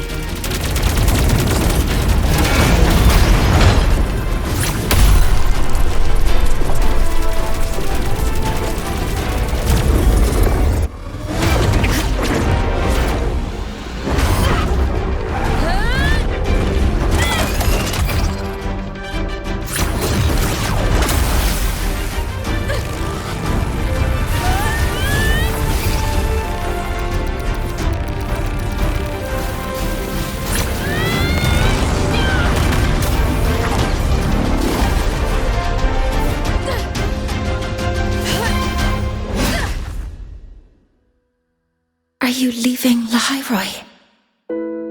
Yes. Sometimes, only by saying goodbye can there be progress and change. After all, even if I leave, Lahairoi will still continue forward on its own feet. Isn't that right?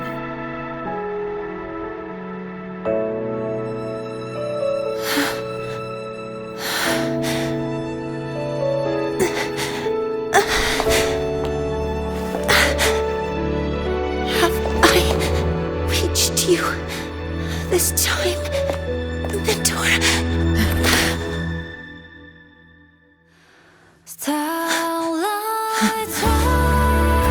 Report. Data analysis complete. Helios is operational again.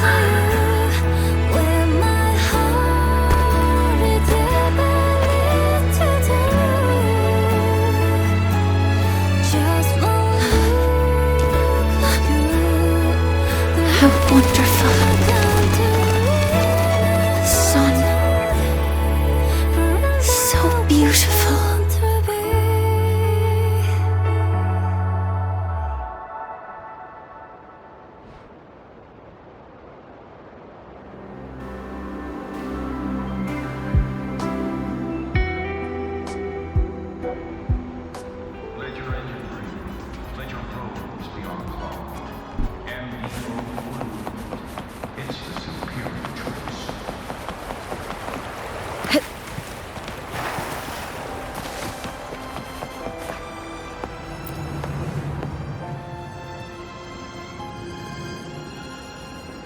Over here! First, the good news. They've crossed my name off the mental health watch list. I'm finally free!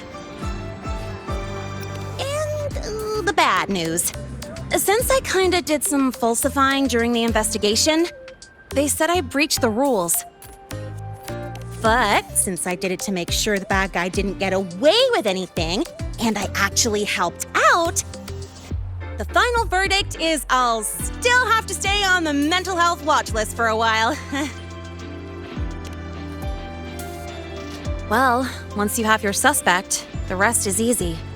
Plus, there's one teacher whose forte can wring out the truth from anyone. But I do have Professor Mornier to thank for sending an official email that explained everything. That's the only reason they believed me. I guess that means it'll be harder to skip her classes now. Dr. Herson said she was overclocked for too long.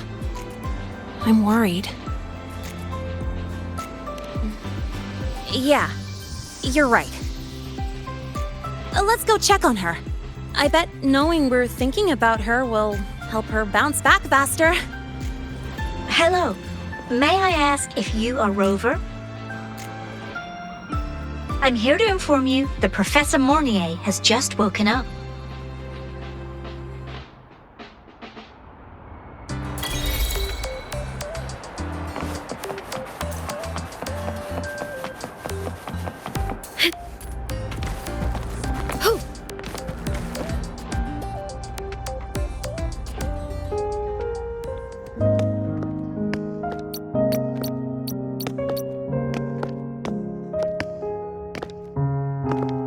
Please wait! Don't come in yet!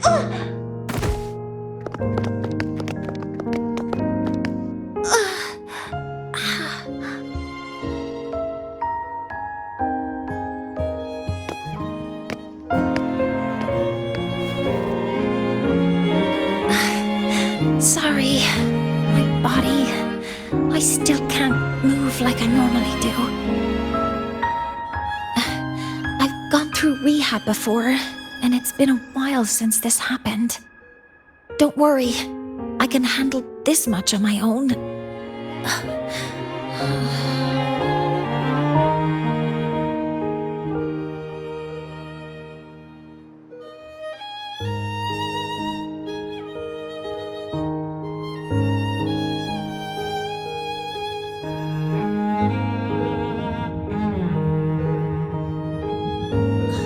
Professor Mornier, how are you feeling now? Dr. Herson said you were in bad shape. It's great to see you've recovered a little. To be honest, at that time, I didn't think I'd make it. But when I was drifting in and out of consciousness, I thought I saw a girl within a light blue ring. A light blue ring?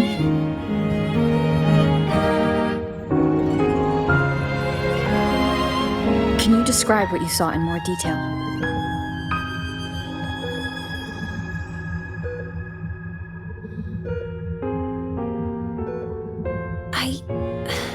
I can't be sure, but I think she protected me. It sounds like the girl Mornier saw is the same one I encountered when I first got to Lahairoi. She's able to go up against the Threnodian herself and appear in the reactor drive. She's connected with the Exostrator and the Threnodian in ways we still don't fully understand. Figuring out who she is and what happened to her will be the next big task. Rover? Rover! Hey! Stop spacing out! To celebrate Professor Mornier waking up and the crisis being averted, don't you think we should?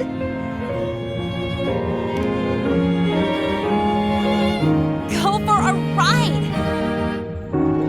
Nothing beats the wind on your face, especially when the three of us still don't have a group picture. A photo under the new Helios? Sounds like it'll make a good souvenir. Yes. Witnessing the rise of the new sun together. That's also the promise between the two of us, Mentor.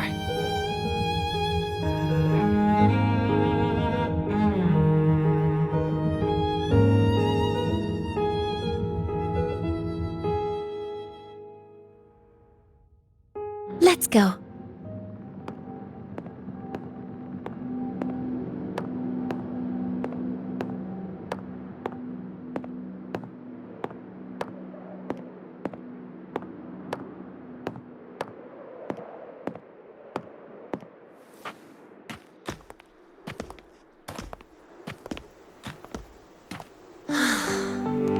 So, not bad, huh?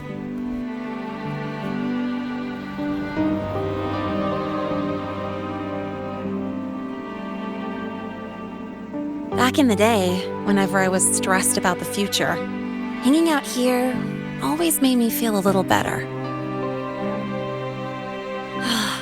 Look, now we can just enjoy the breeze without a care in the world. I used to think that when I saw this view, I'd cry because my wish would be fulfilled. But now, when I see Helios's light pouring over the land, with the ancient frostlands and people who've been here for only a few decades sharing the same warmth, I just think, what a beautiful sight.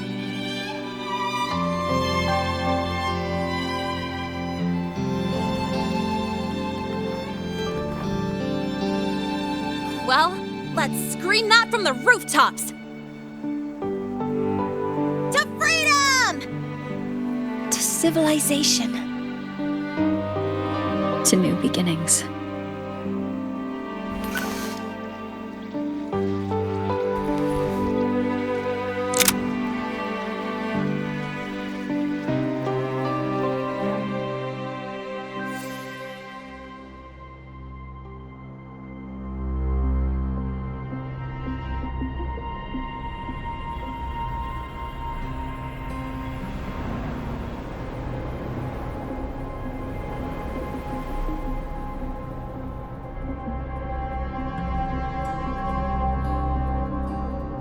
Three days ago, when Helios was launched, we registered an unexpected spike in void matter concentrations near Hyvatia.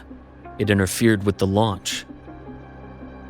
We're still unsure what triggered the surge, but after comparing the waveforms with the device Professor Mornier brought back, we suspect it was an artificially induced void storm. And we found you unconscious close by. Dr. Herson, I really can't remember anything. You can relax. Professor Lucilla has already given you the clear. You're not a suspect. I'm just here for protective oversight, acting as your personal bodyguard, you might say. Aren't you the campus doctor? And you're here to protect me? A doctor's duty, isn't it? But there is one thing I need your testimony on. Before you fainted, who did you see? Good day, gentlemen. Hyvatia's routine maintenance has been completed. I'll be on my way.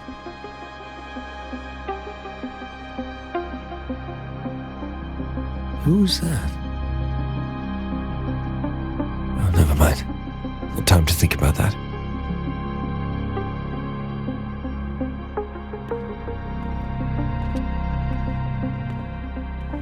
Dr. Herson, the Academy's review committee thinks that what I've said is unbelievable.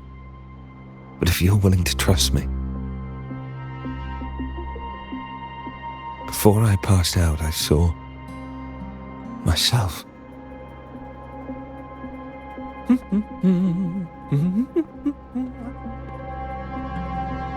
It seems my hastily chosen pawn has proven to be utterly ineffectual. It appears I'll have to add the final flourish to push the story to its climax. But no matter, no matter.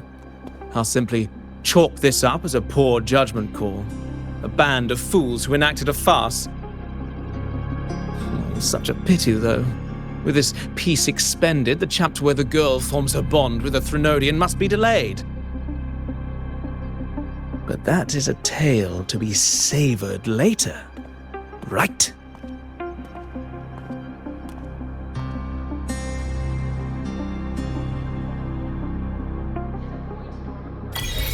Mentor, the wind... Mentor, the wind may have messed your hair.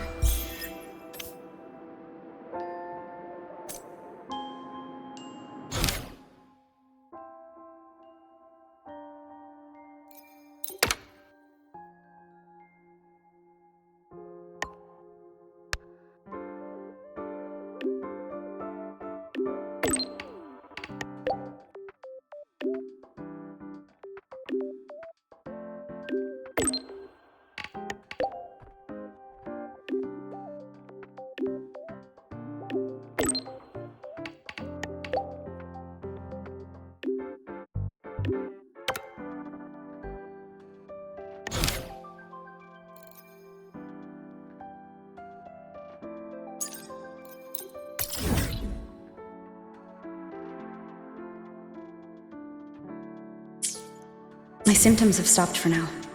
But whatever drained my frequency is still somewhere in the High Roy. The only thing I haven't surveyed yet is the Exostrider out in the Frostlands. The Roya's Trine myth likely mentions it. This lecture could be my chance to find a clue. I shall have no one tarnishing. Let me be there for everyone. As we head toward our shared future, leaving the past. Let me be there for everyone. As we head toward our shared future. I shall have no one tarnishing victory. Why hesitate if you...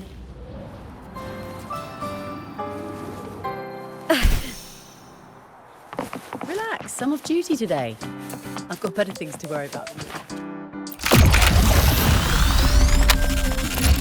Relax, I'm off duty today.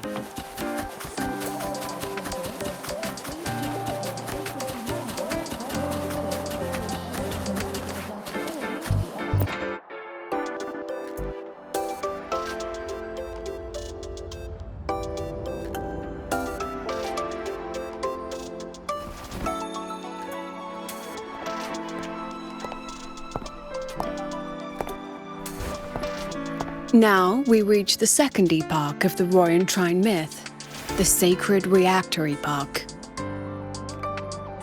After Baldur, the sun's incarnation, had sealed the foreign divinity Hivdrungr, the Frostlands fell into an endless dream. Assistant Navora, would you continue?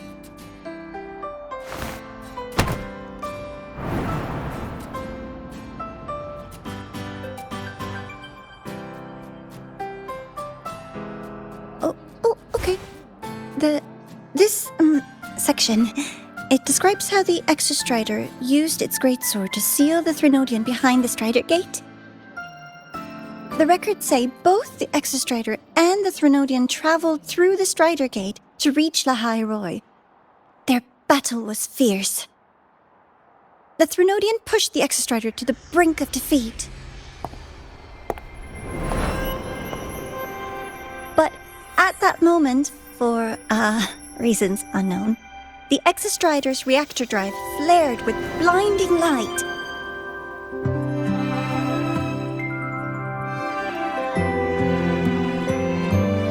And it found the strength to raise its sword and seal the Threnodian away. La High Roy was saved. What a relief.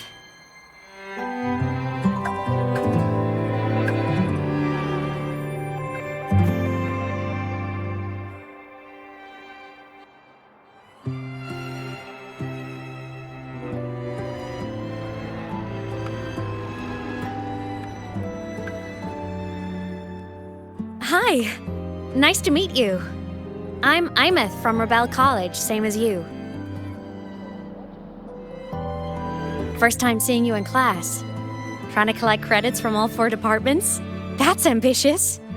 Welcome to the academic quagmire. Imeth, I've been looking for you. I never got the chance to thank you. Thank me? The day the Eye of the Threnodian appeared, you drove it back and saved me. Did I? Sorry, I don't remember that. She doesn't sound like she's lying. Then how...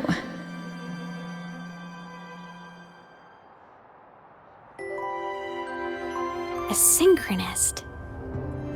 A freshman.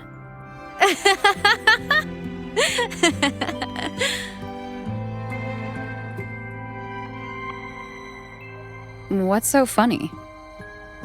Oh, don't mind me. I'm just not used to seeing you like this. I mean, look at you. Something's missing, though. Oh, I know! A uniform! The Academy still hasn't issued you one? They're painfully slow sometimes.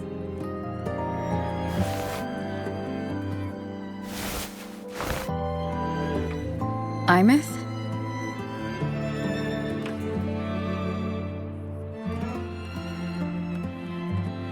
I have to go.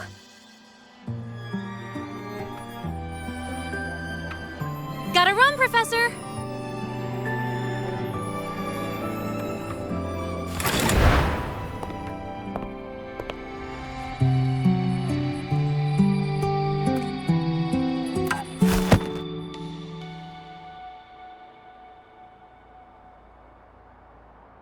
Rover, let's try to channel that enthusiasm into listening.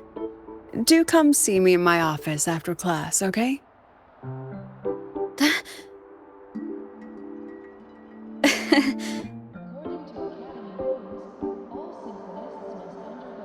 Assistant Navora, if you would. Pick up from the Twilight Epoch's Unending Winter, please.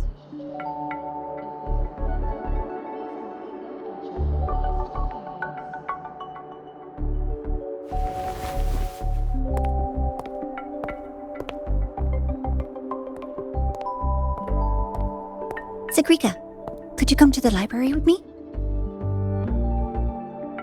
Okay.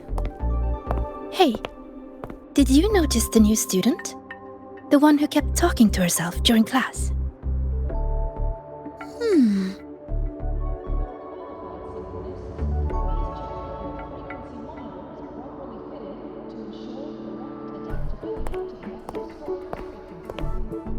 Rover, something happened during class, didn't it?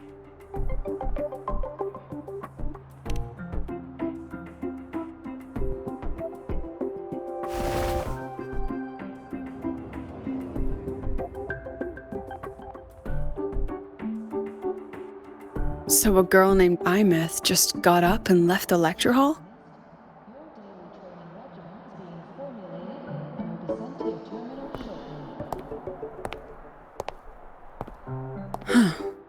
I never expected to hear that name again. Certainly not like this. Perhaps you've just had a run-in with a ghost. After all, you were the only one who saw her. President Lucilla, what do you know about her? Stay at Rebel College long enough, and you'll eventually hear her name mentioned. Though it's a story from over a decade ago now. Imith was a synchronist. Brilliant. Popular. Professors had high hopes for her. Then, during a piloting drill, she simply vanished. She climbed into a simulator with the others, but when the cockpit reopened, hers was empty.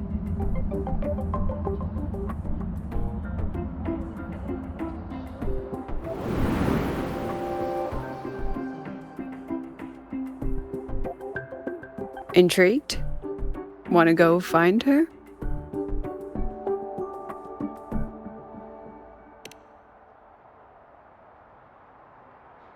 Oh, of course. You're exactly the type to get pulled into Imith's story.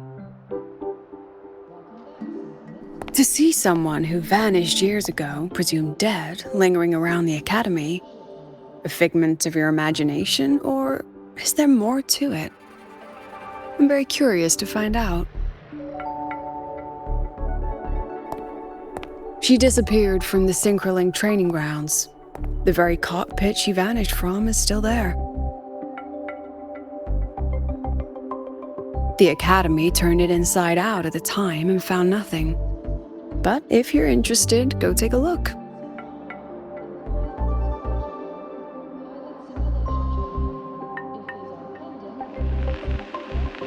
I expect you'll dig up some new surprises for us.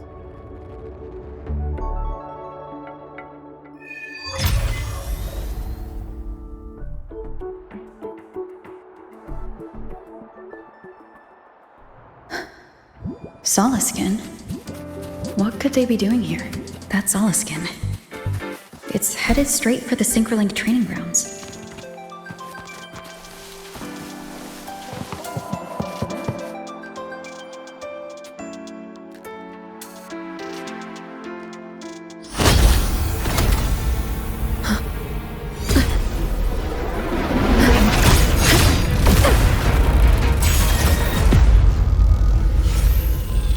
frequency loss.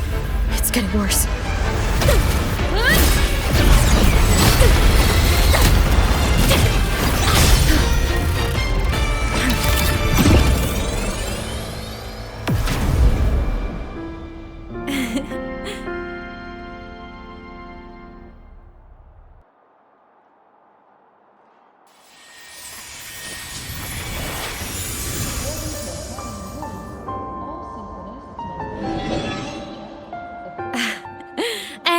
Nope.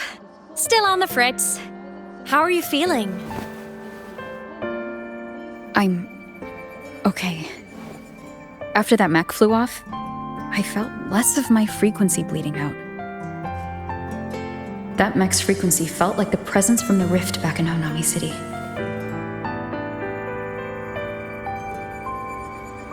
Imeth, that mech only left after it saw you. After you clashed with it. That's twice you've saved me. Each time I'm left with more questions than answers. They say you're the Exostrider Synchronist who's been missing for over 10 years. And your hand back there.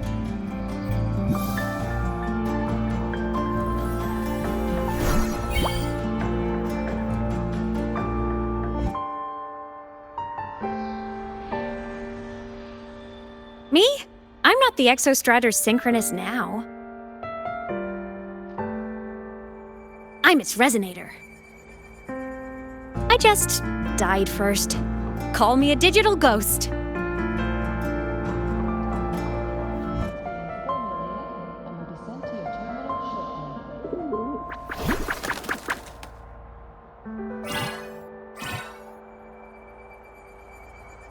+10 years back, the underground seal broke. The Threnodian on the other side of the Strider Gate was about to swallow Lahai Roy. I was still a student. My sync with the Exostrider hadn't hit 100% yet. But there was no other choice. The Exostrider was still sleeping.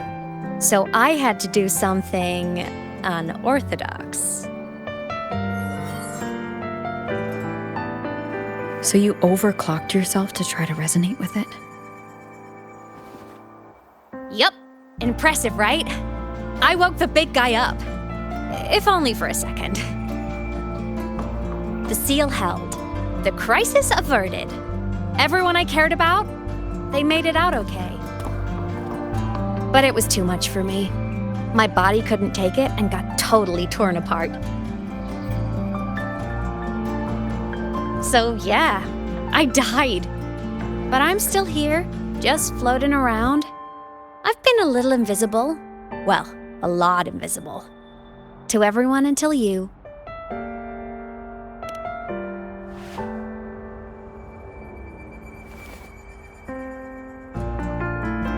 You can see me now because of this little guy.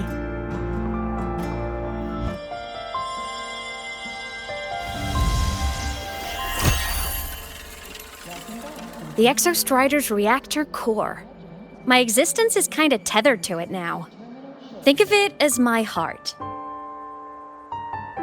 Even as a digital ghost, I never stopped trying to pull myself back together, to get back to reality. There's something I gotta do, and I gotta be the Exostrider's true resonator to see it through. But our resonance started with an overclock.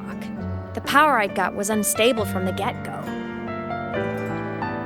I've spent years building it back up with this core. The Soliskin have been my little helpers too. Then, not long ago, you ended up with it. That became your backstage pass to seeing me. Not long ago.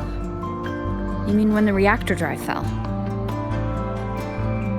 Bingo! Since then, the core has become energy stored inside you. This is the first time I managed to make it solid. Took me a bit to figure out the trick.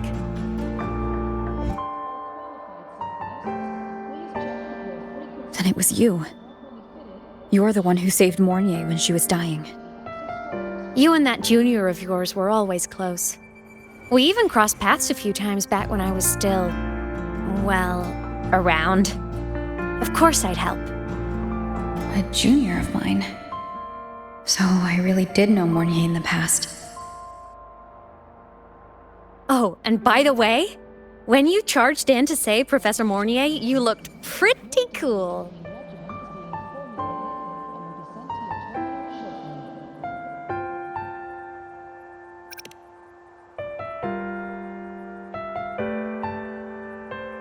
All right, no more teasing. But I mean it. No matter what, you always choose to save. And to me, that's the coolest thing in the world. The most beautiful. Anyway, back to business. The reactor core is tied to Sigillum. That's the mech that attacked you. It's like those void worms you fought. Made mostly of Exostrider parts, but corrupted. Contaminated by Threnodian void matter. Sigillum stole a chunk of my power. That threw a wrench in my whole reassembling myself project. Now it's after the core too. Since Sigillum holds this piece of the Exostrider's power, it can't be killed completely as long as the Exostrider and I exist. Now, it can only be me who stops it. And since just touching the thing makes your frequency drain, taking it down should plug your leak too. Plus, I get my power back. Win-win. But see what it's doing to me? Even with you holding the core, I keep flickering in and out. 1 second I can touch you, the next I'm fading right through. So annoying. So will you help? You've got the core, and the reactor drive is wrecked. I can't do this alone.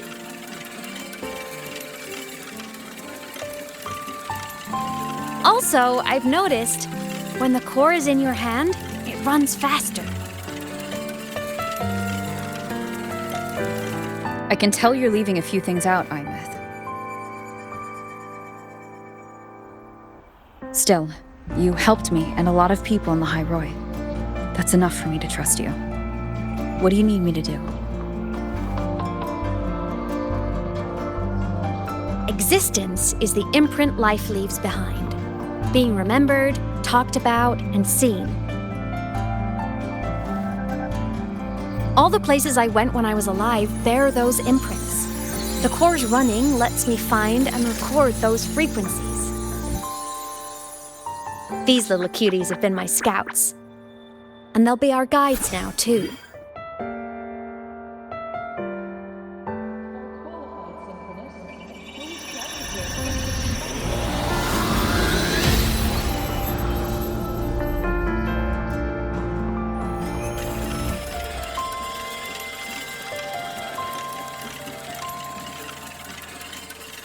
Pretty easy, huh? All you gotta do is carry the core and follow our lead. I'll do it. Alrighty. Thanks in advance, study buddy.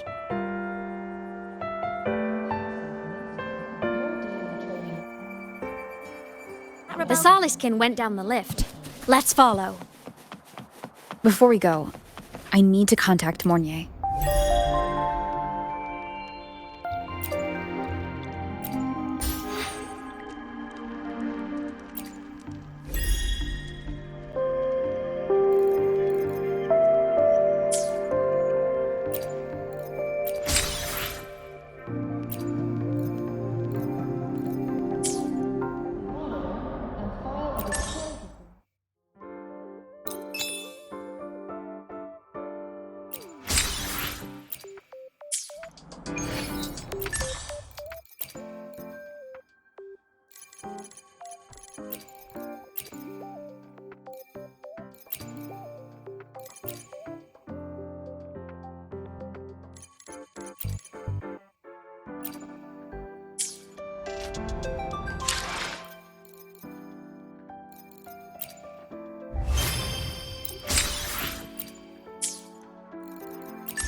Why are you such a slave to the man?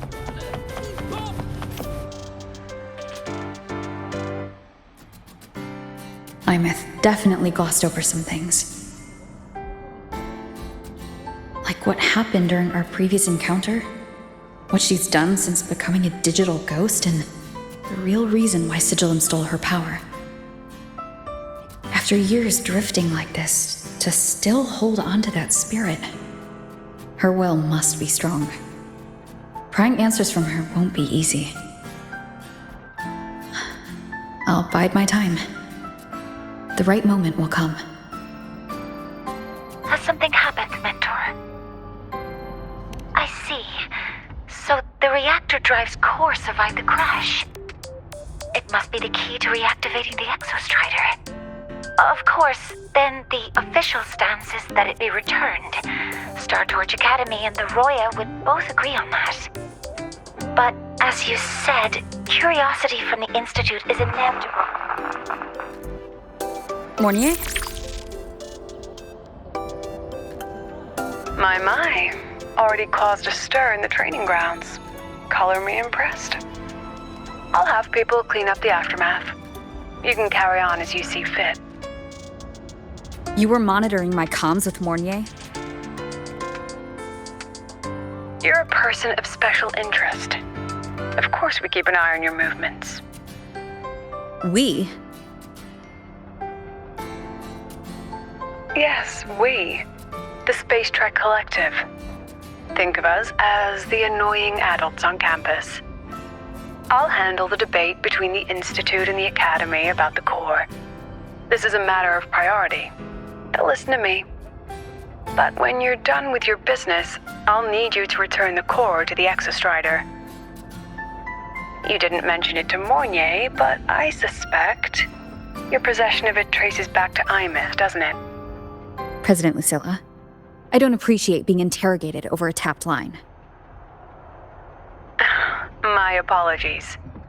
As the one responsible for this academy, matters related to the Exostrider tend to cloud my judgment.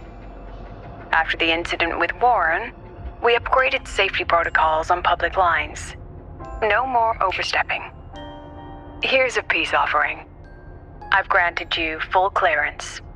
Passes for the Star Ward Riseway, archive access, and use of Academy weaponry and equipment. I'll also personally apologize to Professor Mornier for interrupting your comms, and ensure her next research grant is substantially approved. How's that, Rover? More to your liking? Why is the Space Trek Collective pushing this so hard? You should know. You have a past in the Hyroi, and you have some kind of connection with the Exostrider. The Twilight Epoch, the unending winter described in Royan legend. The threat of the Threnodian LF-1 is growing. We need the Exostrider awakened. Returning that reactor core is the only way. We've always trusted you to stand with us in this matter. To stand on the side of humanity. You know where to find me if you need anything, Rover. And my door is always open if you just want to talk. The Soliskin is leading us to the auditorium first.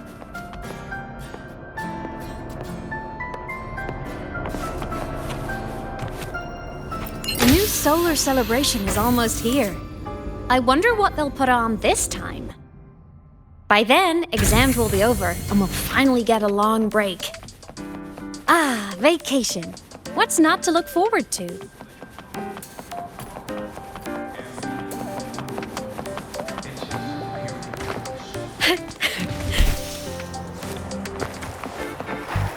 Told you, there are tons of Fleet Snowfluff fans at the Academy. Oh, hello. Are you here for the Fleet Snow Fluff fan meeting? The venue is still being set up, but once it's ready, please join. She's a singer, a campus legend. She's only released online, but she's super popular. But her site hasn't been updated in over 10 years. She posted one last demo and then nothing. Don't be such a downer. Maybe she just graduated and moved on to bigger things. Probably never showed her face to keep her life private. Doesn't matter. We still have her music. Here, even if you're not a fan, you should give her a listen. I'm new here, but even I was hooked when I first heard her songs.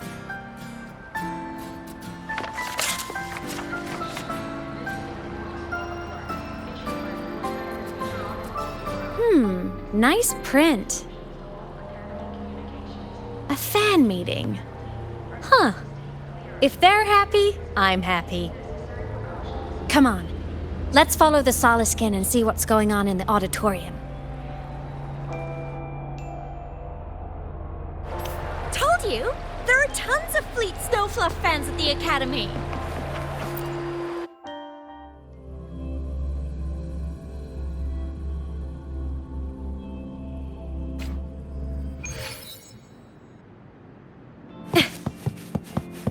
After scrapping so many drafts.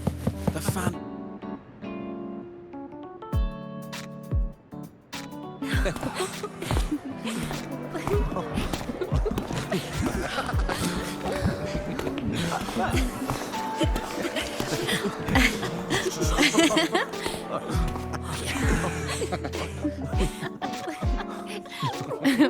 What?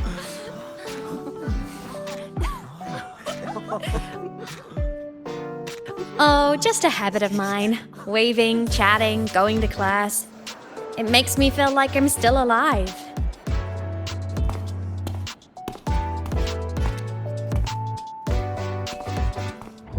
If I stop, I might forget what it felt like to be human.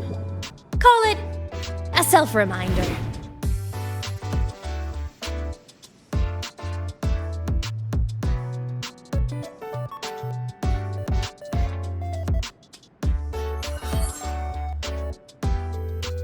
Fleet Snowfluff? Yep, that's me. But don't say my alias out loud. It's embarrassing. So you weren't just a synchronist. You had a whole other life here. Just one of my many hobbies. I was into photography, gaming, movie nights with friends. Figured you only get to be a student for a few years. And I wasn't the ambitious researcher type. I wanted to soak it all up while I could.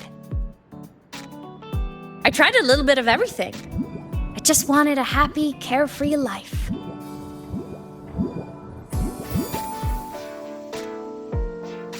Who knew I'd end up as a ghost, stuck as a student for 10 more years?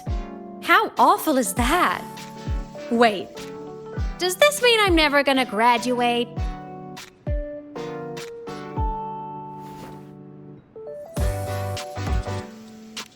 Hope so. Guess everyone needs something to hold on to. It's good to have a little hope. But I have to say, it's really moving to hear people talk about my songs after all this time. I wrote those for myself, you know? Never expected so many people to care. But if they made someone feel something, joy, pain, anything, that makes me really happy.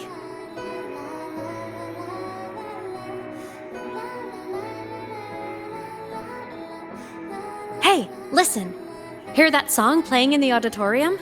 That's the unfinished demo I left on my site. What a shame. I really should have finished that before the training run.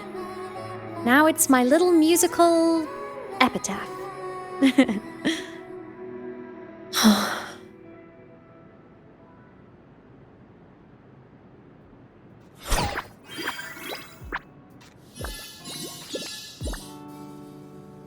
Let's go. The Soliskin is calling us.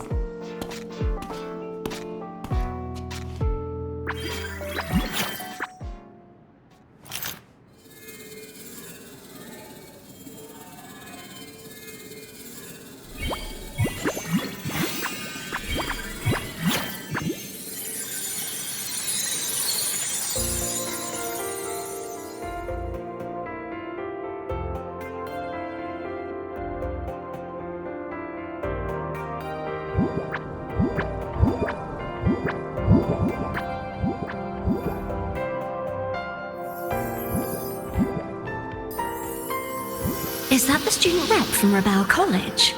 That's one bold speech. Is she giving a welcome speech or recruiting for a space adventure club? Uh-oh, the professors look upset.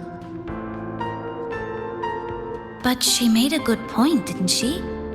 Isn't that passion the entire reason we're here? To explore whatever's out there again.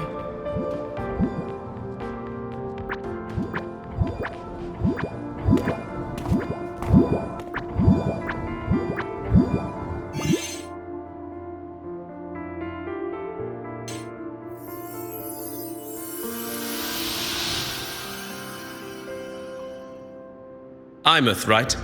I remember her sync test scores were off the charts. We might be looking at this year's prime Exostrider candidate. Don't be so sure. Heard about her extracurriculars. Put nicely, she's quite the dabbler. Put bluntly, she doesn't take anything seriously.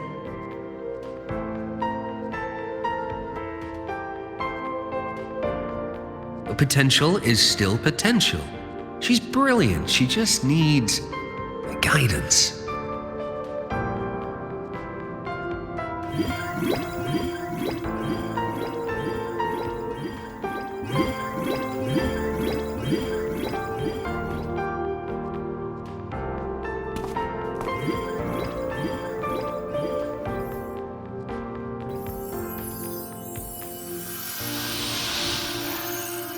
May we one day walk among the stars, to touch with our own hands a universe so cold, so real, and so breathtakingly beautiful.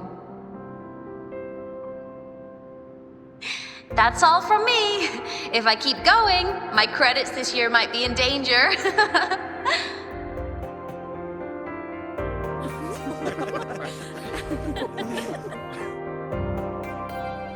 It's an amazing feeling to be here at Star Torch Academy, and to know I'll be sharing this journey into the great unknown with all of you. As a student, I can't wait to start this new chapter of my life. There's just one thing missing today. I wish my family could be here in the crowd to hear this. So, to her, I want to say, I'm doing great. And I'm happy. Everything is just as you hoped it would be. So please, don't worry about me.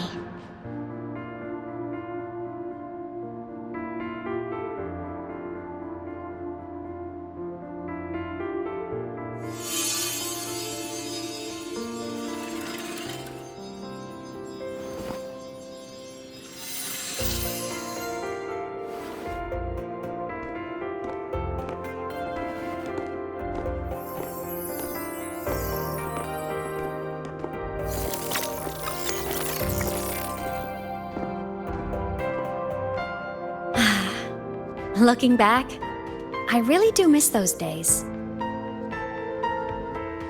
Star Torch Academy is a nice place. I mean, I caused my fair share of trouble, but the professors never turned me away from lectures. You saved the Hyroi, Imeth. But you paid for it with your future. And no one even knows. Maybe a little. But it's fine. Loneliness doesn't kill. Besides, I still have plenty to keep myself busy with. I wish I could have been there. At graduation. to hug my friends and wish them all the happiness in the world.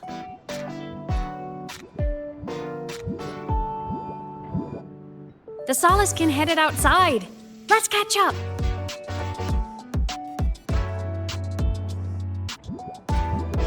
If it's leaving the campus, it's probably going to the Frostlands. Right, we'll need to take the Starward Riseway. That place above the sword? Yes, a frozen, silent plain, white with endless snow. The place where the Exostrider finally sank into slumber.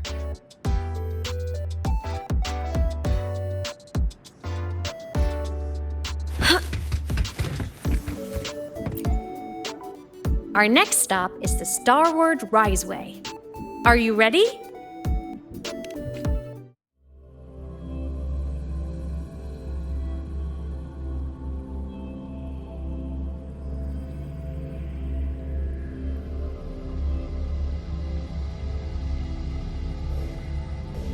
When I was a kid, I once hid in the Starward Riseway and made it to the Frostlands all by myself.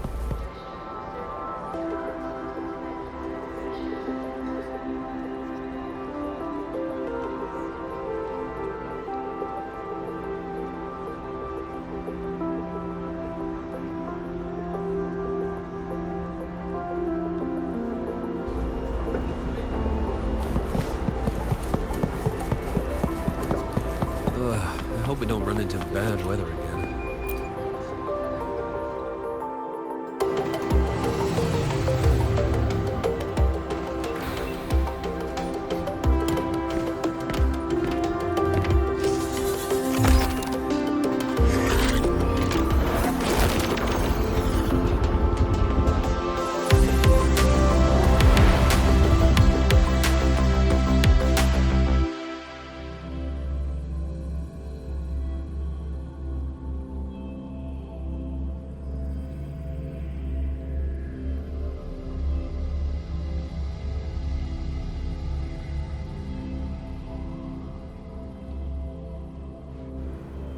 Have you got your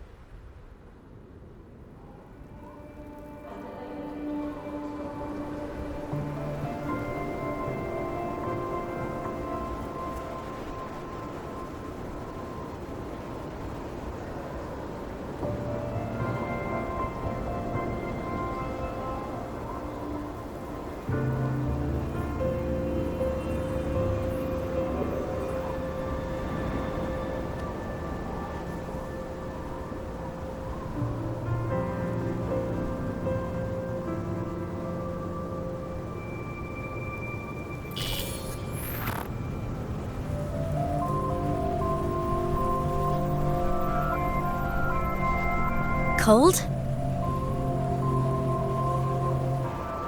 I'm fine. What about you? Between you and me, ghosts can't feel the cold.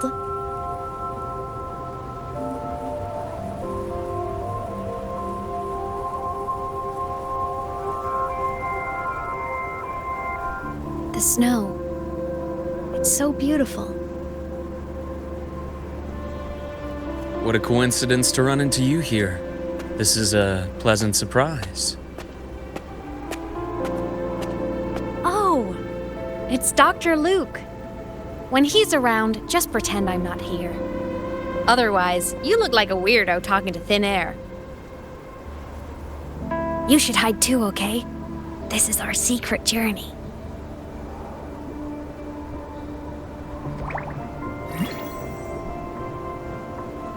You know him?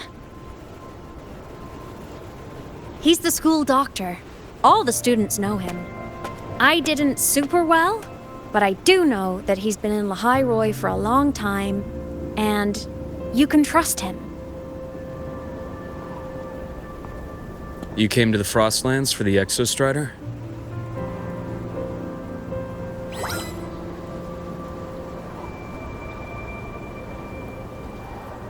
I'm headed the same way. I've got to check in on some researchers stationed out here on long-term fieldwork. Having a guide might make the trip a little easier. What do you say? Let me help you modify your bike. There are quite a few waterways, and its current setup might not handle them well. You know how to modify bikes? You pick up a few things when you come here as often as I do. Oh, I used to love riding. My friends even called me the Speed Queen. Though that was usually while they were white-knuckling the seat and screaming.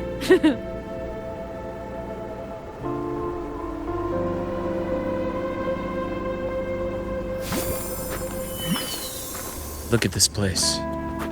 Hard to believe it, but years ago, all of this was a lush green forest. Back then, the Roya were nomads, the true natives of Lahai Roy, who walked in step with nature itself. Was it the lament that changed it into Frostlands? Yes, it triggered a magnetic pole shift. From then on, Lahai Roy became the new pole. But lament wasn't the only cataclysm stirring back then.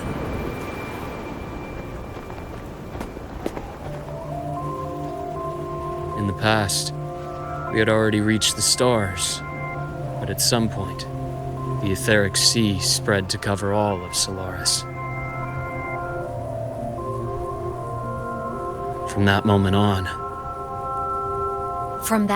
on, the universe locked its doors. We couldn't verify whether the sky above us was real or just a reflection. Countless spacecraft were lost. Our space exploration programs were abandoned, and space became out of reach. But times have changed. Since its founding, the goal of Star Torch Academy has been to use the Exostrider to explore space, whether through the etheric sea or the Strider Gate. I understand the etheric sea part, but the Strider Gate? You know Lahai Roy's history. Both the Exostrider and the Thrunodian first came to Solaris through the Strider Gate. The Academy has its theories, but here are two you might find interesting. The Strider Gate is a gateway to outer space, and Aleph 1 is a Thrunodian alien to Solaris.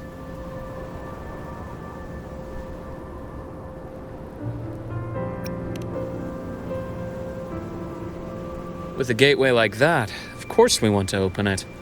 But to pass through, we must awaken the Exostrider and be prepared to face Aleph 1 head-on. I've long believed that Aleph 1 poses a far greater threat beyond void storms and void worms.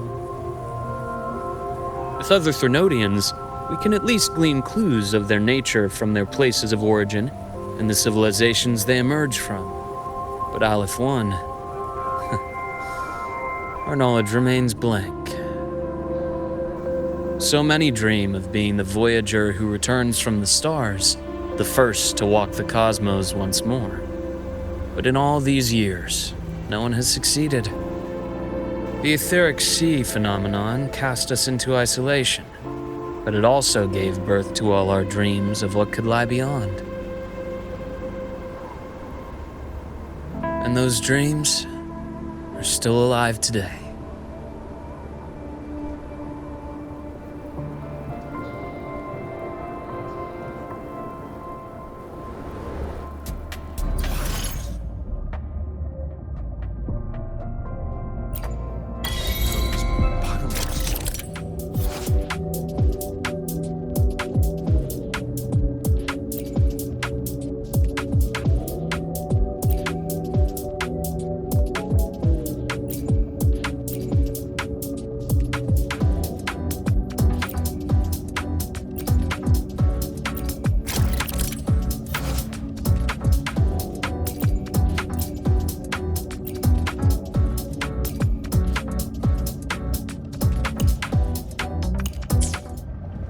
Dr. Herson? Just call me Luke. It has a nicer ring to it, no?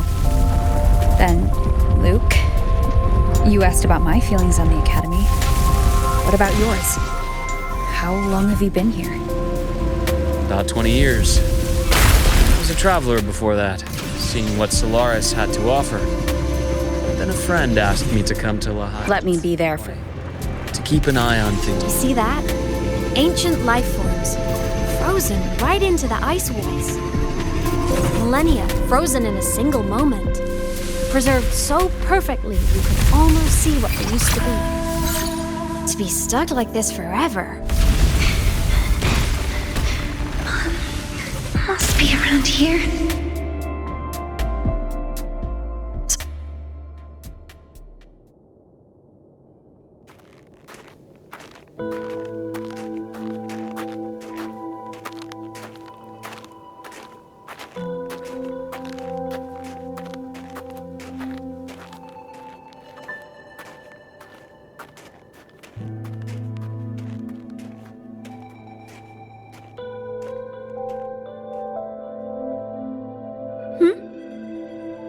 You are the one who was talking to yourself in class.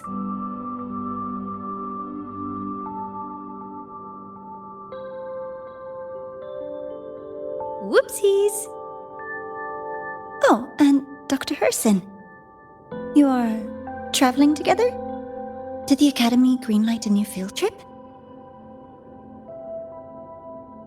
Just my routine checks on the field researchers. Rover here has their own business to attend to, but we're headed the same way.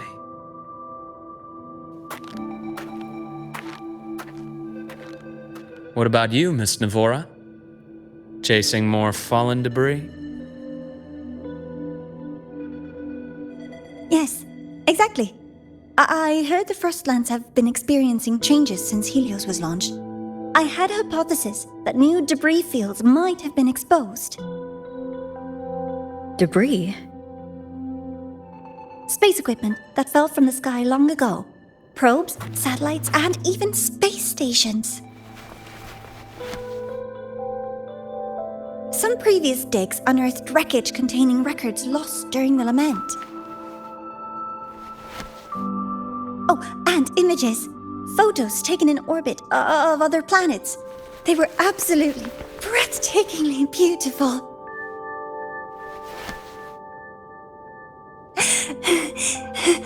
Oh, sorry. I got carried away.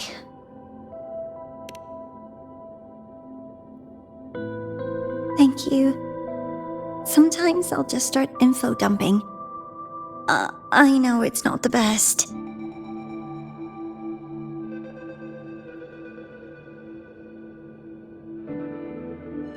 The universe. What secrets is it hiding behind all those infinite stars? I really want to know.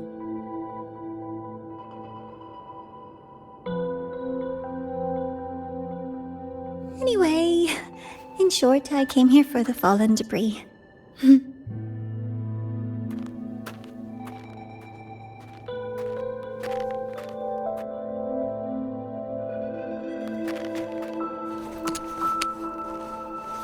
The data on the instrument shows there's a high chance that close by...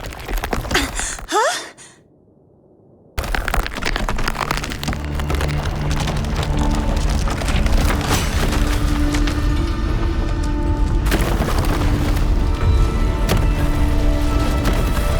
Run!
knew it!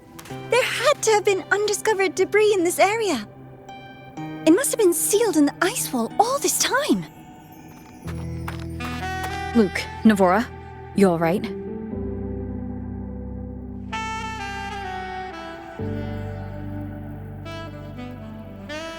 Oh, I'm good. Perks of being a ghost, you know? I'm so sorry. It's my fault for putting everyone in danger. The collapse was an accident. We're all okay, so don't blame yourself. But the way we came in is completely blocked.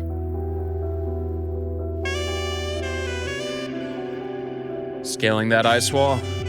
It's too high, too risky. I'd rather not have a student on that climb. I've contacted the Academy.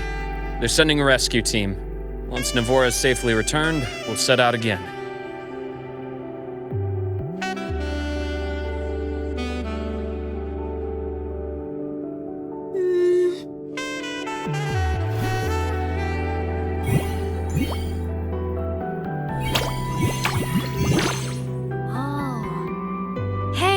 Little guy here says our next stop is deep in the ice. There's a path at the bottom of the station. Want to check it out?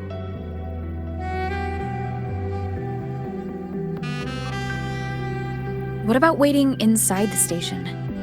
It's freezing out here, and another collapse is possible. It's safer to wait for the rescue team indoors. I agree. I want to see what's inside too.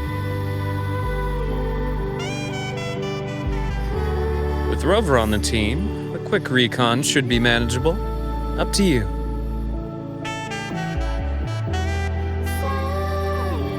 Hey, question. Before you came to Lahai Roy, did you do this kind of thing a lot? What do you mean? Like traveling with a crew, seeing the sights, stumbling into trouble, then going your separate ways. Like a classic road trip movie, you know?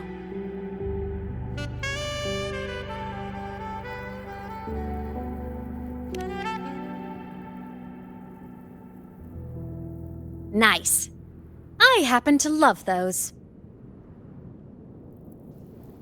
Looks like this time I get a co-starring role. Amazing! Let's keep going, study buddy.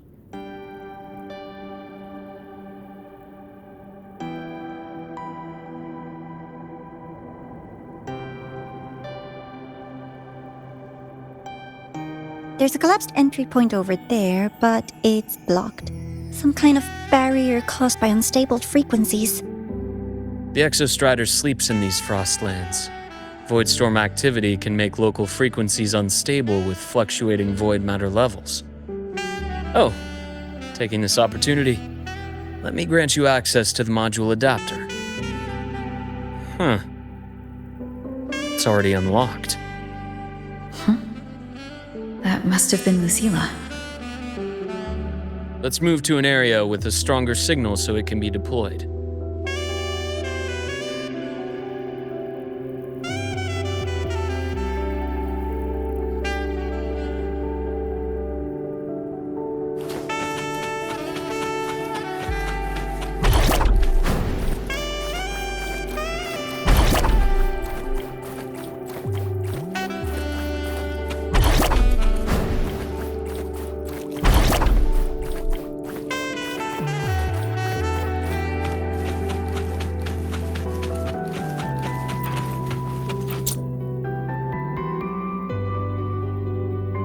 This module adapter was developed by Star Torch Academy for Frostland expeditions. It lets you interact with frequencies disrupted by void matter. Give it a try. You'll need it here.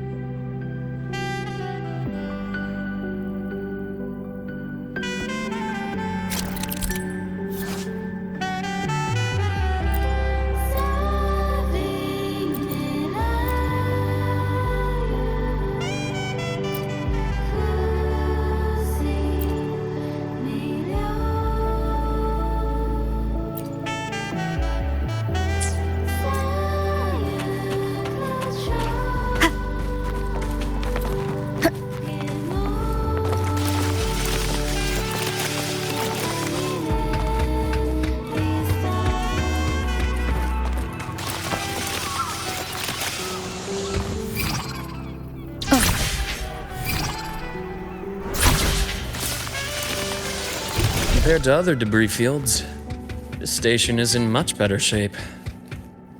It's amazing.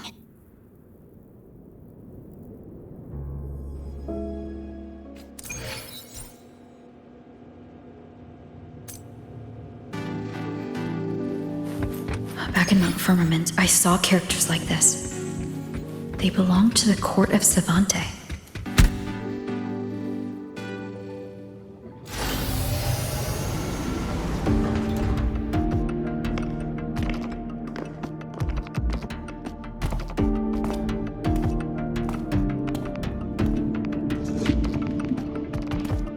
This is...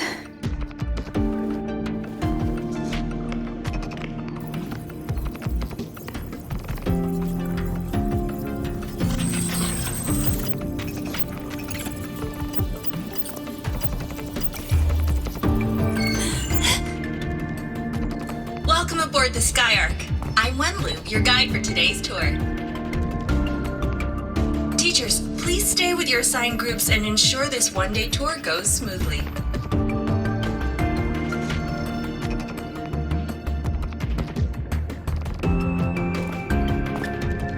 Please direct your attention here. This containment unit holds droplets of the etheric sea itself. As you know, the etheric sea suddenly appeared above Solaris one day. During that initial event, the court of Savante briefly glimpsed a figure of a white-haired woman. She vanished in an instant, leaving countless puzzles in her wake. What is the etheric sea? What does it do? And why does it appear? The court of Savante conducts research here at Skyark to seek answers to these questions. Next, please scan your clearance with the system and follow me in an orderly manner. We will now proceed to the central deck. Awaiting us is this station's most significant breakthrough, a mass relay device powered by a stabilized sample. A sample of the etheric sea? If it's part of the fallen debris, can it be? This research started before the phenomenon first appeared? Oh my, this is an absolutely incredible discovery! Thank my lucky stars I came to the Frostlands today. That guide was probably a hologram frozen in the system's memory. Those brilliant minds in the Institute will be wetting themselves over this. One-day tour, huh? From the way she spoke, the visitors must have been school kids. Guess hopping a shuttle into orbit wasn't a big deal back then. The containment unit looks custom-made too. Transporting those samples safely would have been a massive logistical operation. The Court of Savante Space Station. This is an exceptionally rare find. The Academy has recovered other debris from this era. The systems have enough common architecture for me to manage a basic reboot. As for the Court of Savante's characters, let's just say I developed an interest in it, under unique circumstances. The characters on that pen, they're Court of Savante letters. I obtained it by chance. In fact, it happens to involve you. This isn't the place for that story. When we're back at the Academy, come by the infirmary. I'll explain then. After all, it is a long story. Ooh, sounds mysterious. I want to hear the story too. Please, pretty please.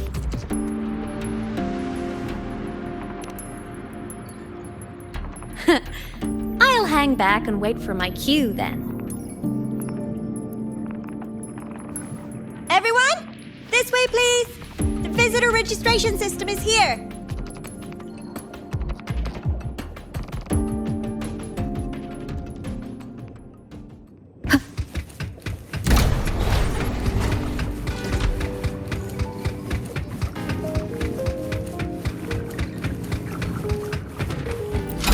Visions of the past.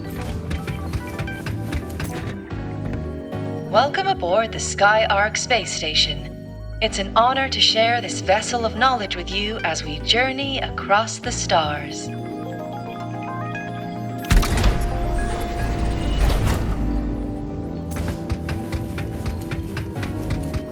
The clearance we got won't grant us access to the entire station.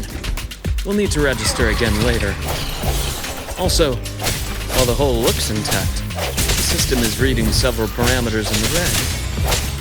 Could be the etheric sea's droplets affecting the surroundings, spreading through the station.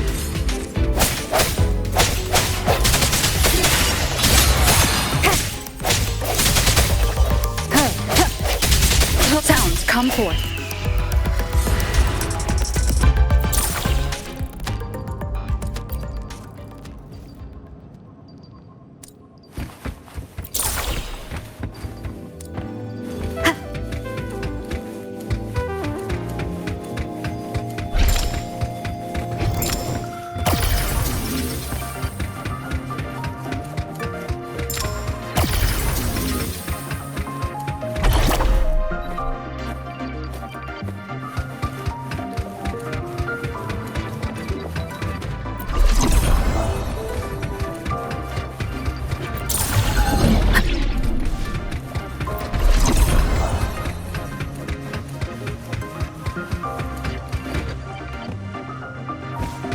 That flowing sphere is the mass relay device, with the etheric sea as its core. Let's check the console.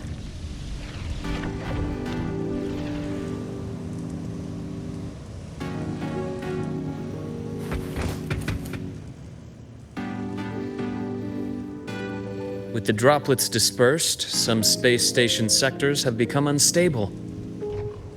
This mass relay device shares the same origin as the droplets. It can stabilize them and also punch a corridor to other sectors. Incredible that it has such capabilities.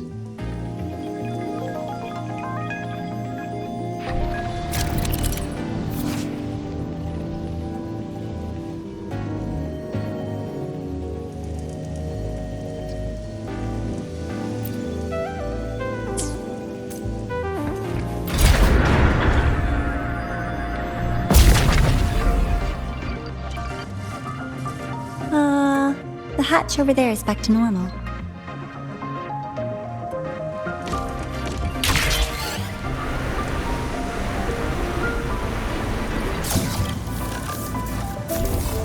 Interesting. Feels different from how I usually move.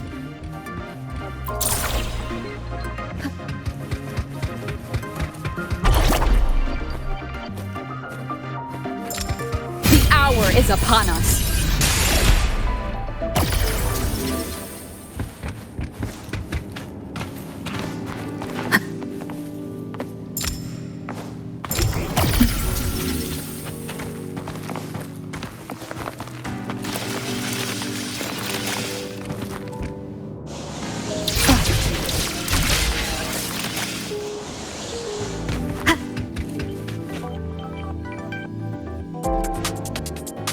Pathway's blocked.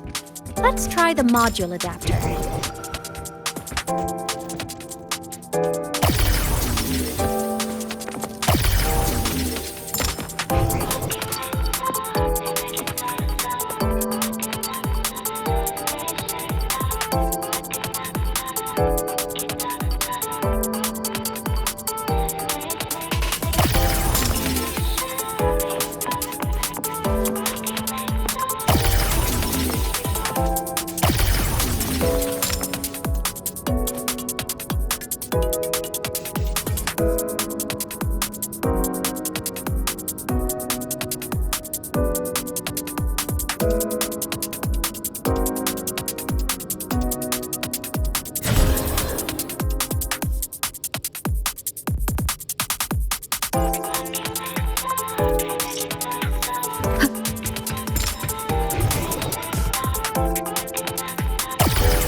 Look here!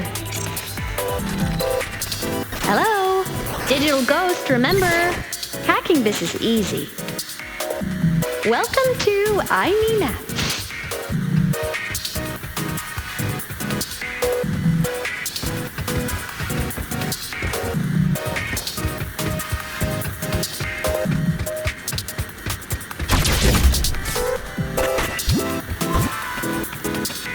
Remnants of the past.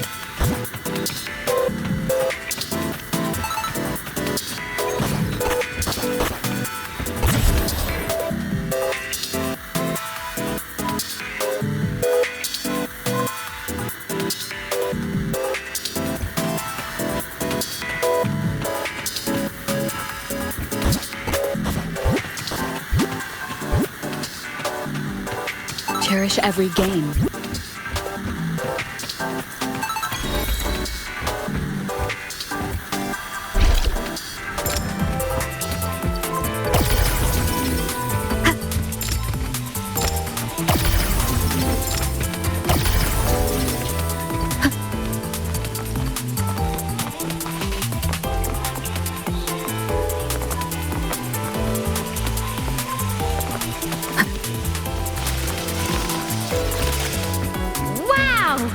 Solaris' rising star, everyone!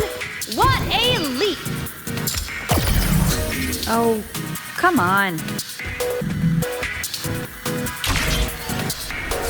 Track system activated. Done. This track was used to transport experimental samples from space. The storage facility should be just ahead.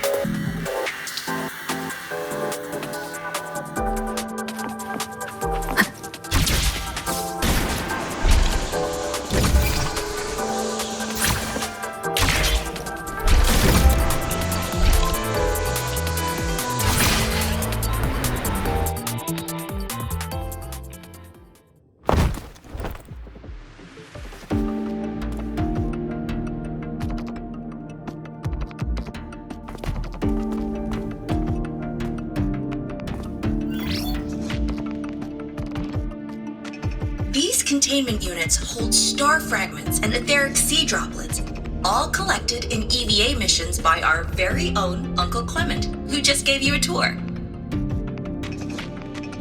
It's exhausting work. After each mission, he requires a full cycle in a recovery pod.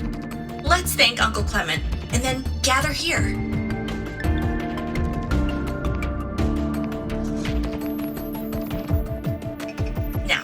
Please welcome Project Director Junshi to give us an overview of the Etheric Sea Initiative. By now, you will have experienced our mass relay device. It is our first major breakthrough and definitive proof of our theory that Etheric Sea can be utilized as a gateway.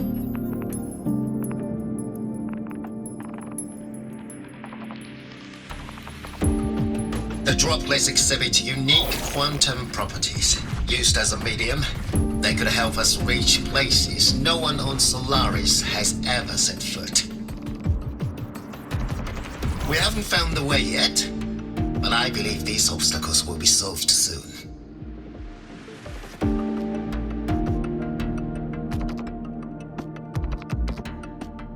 I have faith, not just in the court of Savante, but also in humanity's resolve to explore the stars, and in the budding curiosity I see before me.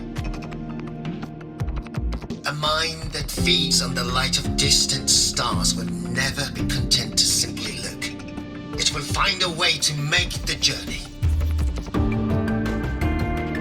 Recently, a brilliant new mind joined Skyark. Our work was instrumental in developing the mass relay device. Let's welcome Professor Wei Ying to share her vision. A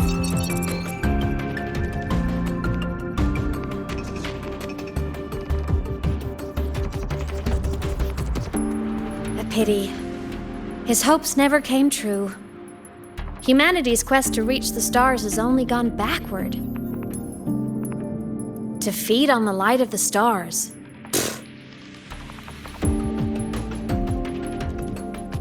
Venturing into the unknown beyond the etheric sea. Romantic idea. Though who says something ugly isn't waiting out there in the dark? Over here. I found something interesting in the system logs. The station fell long ago. But according to this, the Skyark system was briefly reactivated after years of silence. Could someone still be alive? Not likely. We'd have found signs of life long before now. The activation sequence was used only to seal hatches and lock equipment. After that, nothing. Can you see who activated it? Hold on. Yes. Clearance belonged to Clement. The one who gathered the droplets. That's all I can pull for now. But the Academy will run a full investigation later. I'll keep you in the loop. Good. Keep me posted. Shame the director's speech got cut off. I can't help but wonder what that colleague of his was going to say.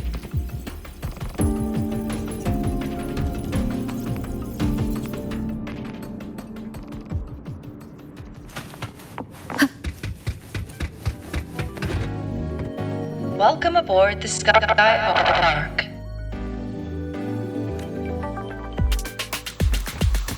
The station's security grid is offline in this sector. Monsters? Void matter has made them highly unstable. Hopefully this helps. No hesitation.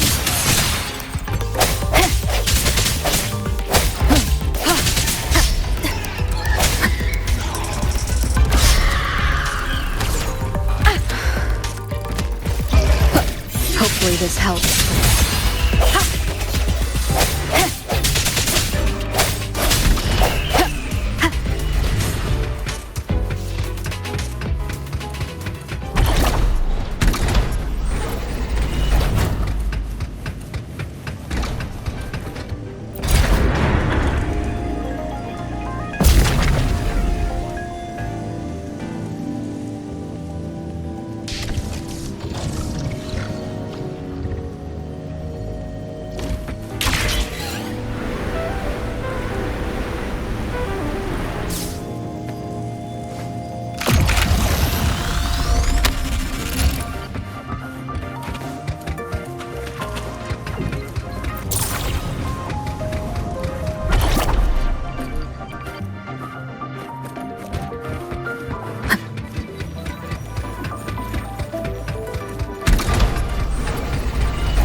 Leave it to me.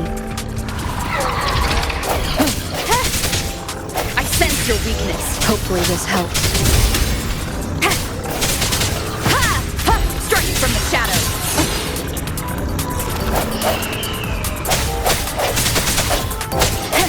Disperse.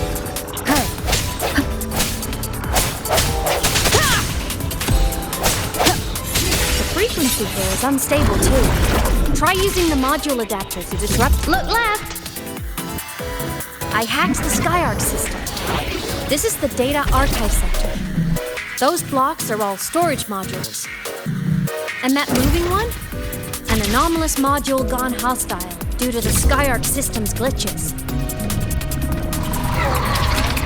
The hour is upon us. Hopefully this helps. Ha! Void matter levels seem to have risen.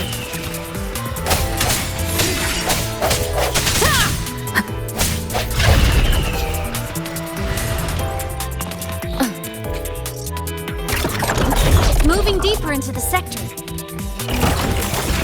I'm on it! Look! Lahai Roy Blocks is complete. In the Space Fantasy Katia series, every copy included this minigame. I love it so much, and I'm really good at it. The anomalies here are more pronounced than before.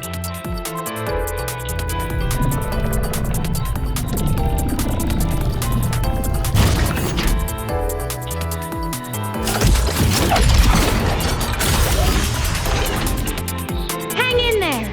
I'm working on something in the Skyarc system. Use the adapter to disrupt these error modules.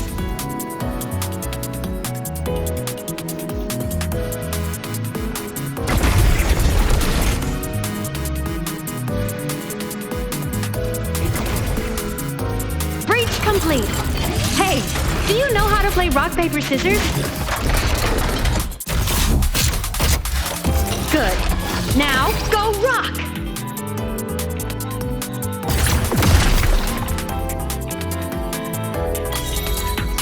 Yeah, we won! Amazing play! Wish we could play another round of Lahai Roy Blocks again.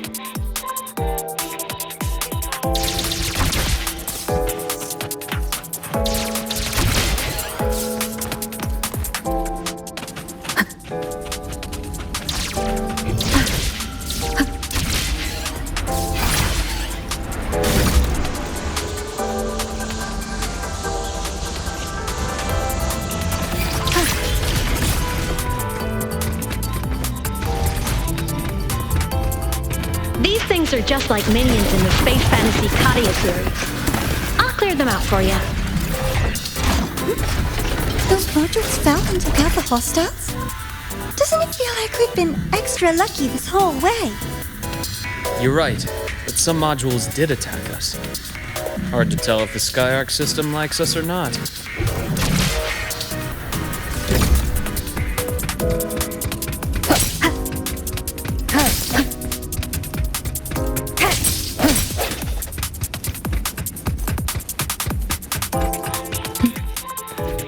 Welcome aboard the Skyarc space station. Your one-day tour has ended. Please follow your guide back to the central. May we meet again among the stars.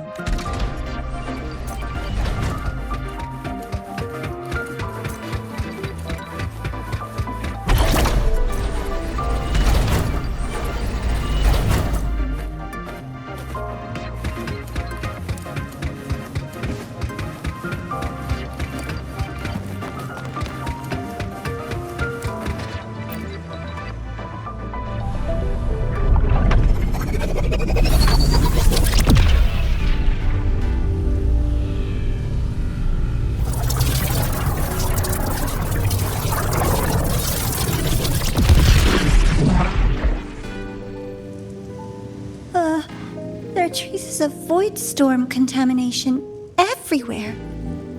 This concentration of void matter should have flooded the upper decks by now. Could something be containing it down here? Further in. Something's down there.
Huh?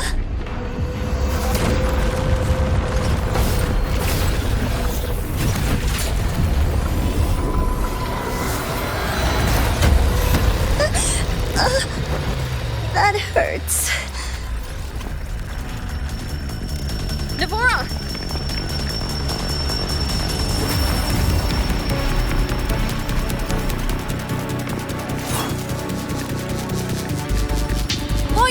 saturation is critical. The Skyark system is going into failure.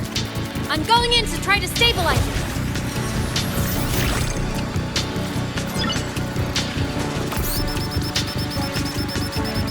Everything here has already been contaminated, including that.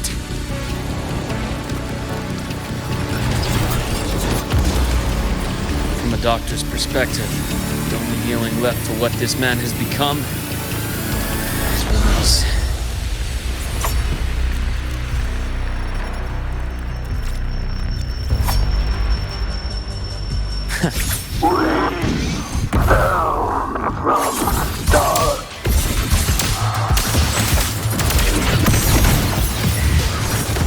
I deliver merciful death. I am the best.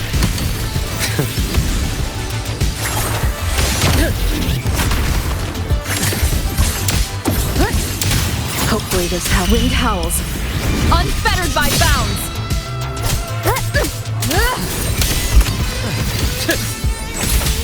Charge. My past gets deeper. Charge. Ash takes form. Gotcha. Split fully. A bearable price. Finally, some blood. Hopefully this helps. Struggling. My scalpel etches your epitaph.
Accurate.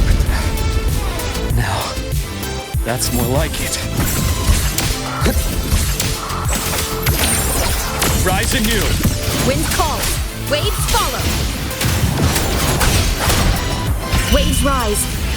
Judgment strikes.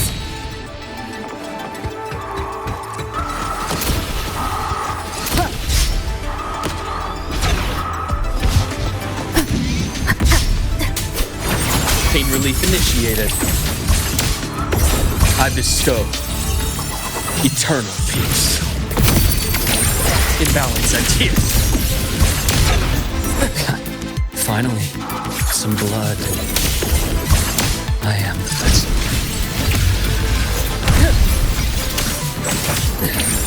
Rot resected.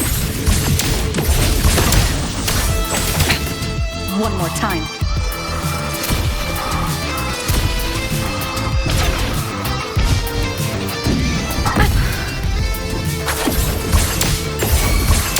Split fully.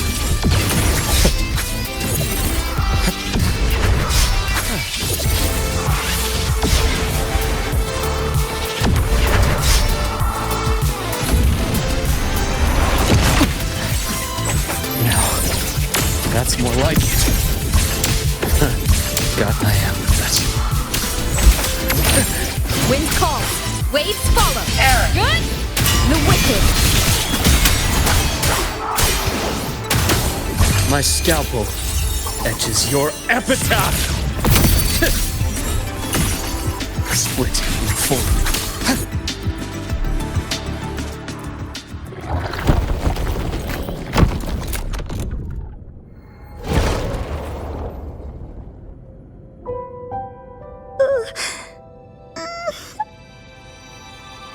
I'll check her injuries. Will you patrol the area to make sure there are no more threats? Got it. You go check on her.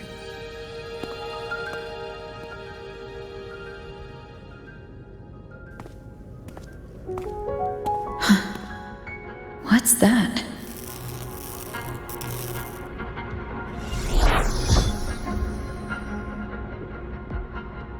The Skyark system is stabilizing.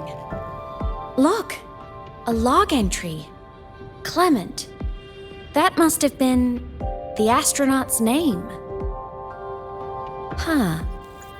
After he woke from his sleep pod many years ago, he initiated a lockdown that sealed in this entire wrecked sector, including himself. The void storm had ripped through the sector. He must have been contaminated the moment his pod opened. That command was a failsafe. He knew he was going to lose his mind, so he wanted to stop himself from reaching the upper decks and hurting anyone. Tragic thing is, the station had already been down for years. There was no one left up there to save.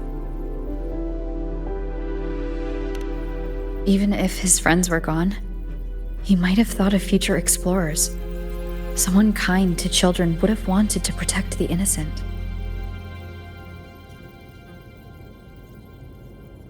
To wake up from one long dream only to fall into a deeper nightmare.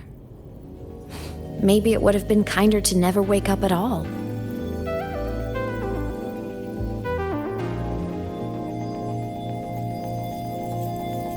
This file?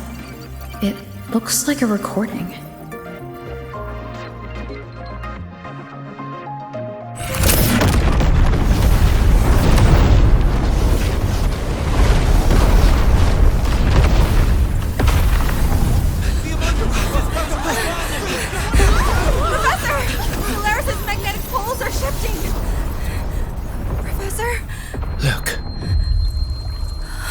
Someone's falling straight from the etheric sea.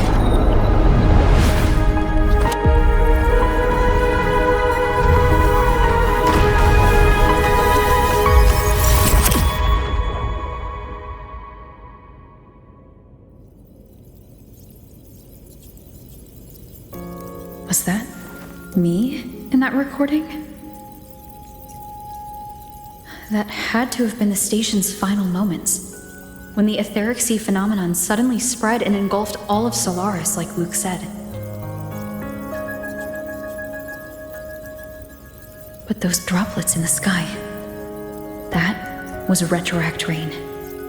So that might have been an image of an event long ago, not part of the etheric sea phenomenon itself.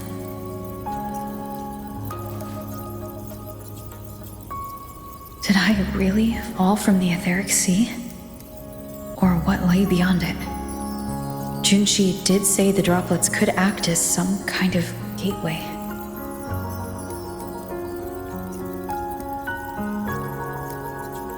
Back then, could I have? Imeth? What's up?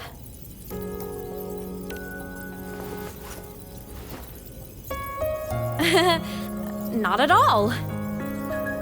I'm fine.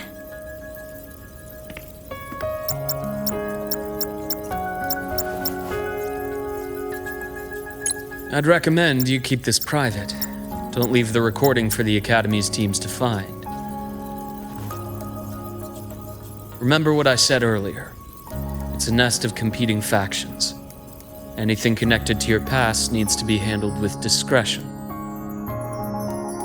So, what do you think, leader of the Black Shores? Very few people know about that. Be direct with me, Luke. I know you knew me before, but I acted mostly as a bloom-bearer in the past. You and I, what exactly are we to each other? Friends, I'd say.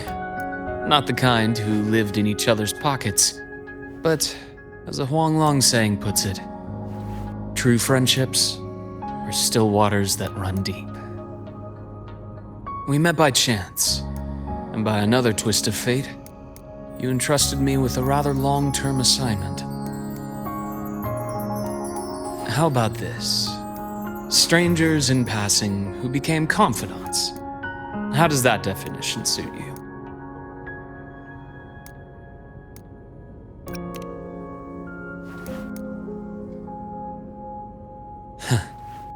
Sorry, but it's the truth. We didn't spend much time together, but we got along instinctively. Star Torch is a web of competing interests. If this video leaks, it'd create quite the cleanup operation. After your sudden exit years ago, people were lining up to unpack your history. Solaris's Golden Girl, forever a mystery.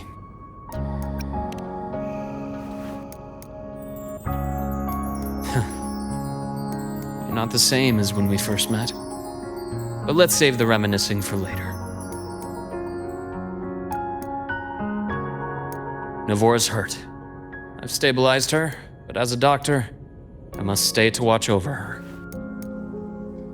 From this point, you'll have to proceed alone. We'll wait here for the Academy's retrieval team. All right. I'll see you back at the infirmary.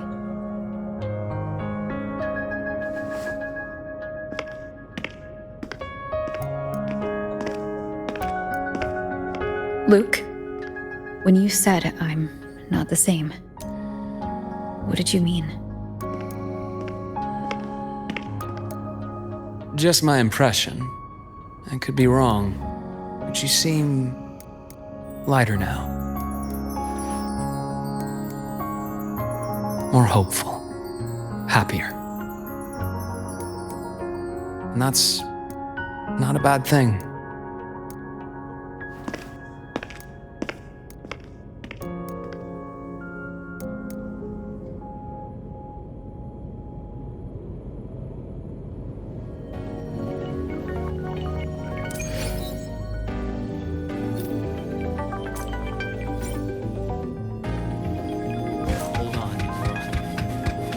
Team will arrive soon. So, our squad of 4 is now a squad of 2. Wait. I don't really count, do I? Guess that makes it a solo squad now. I once got accepted to work at a research outpost in the Frostlands. I took a different route back then. That's a surprise. I thought you'd prefer hobbies over field trips. Well, I was really into... Looks like a long way. Better take the bike. Let's follow the light ahead.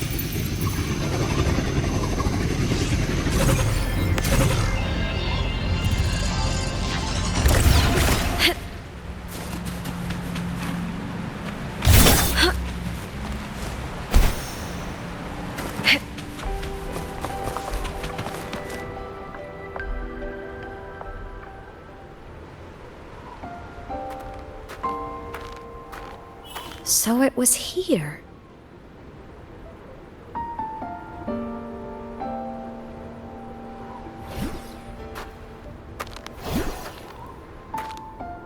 This is the research outpost you mentioned before?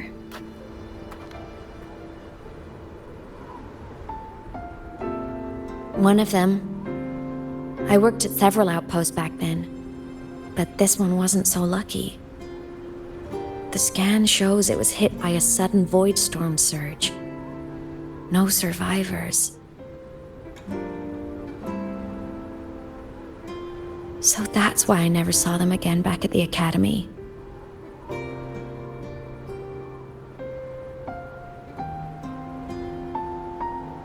I thought I just didn't see them around.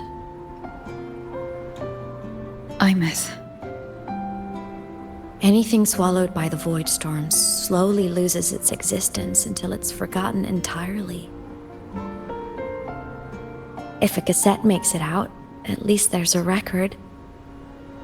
But if that gets erased too, then even the fact that they died is erased.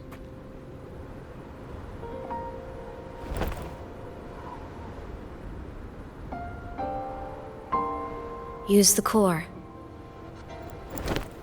I want to see them again.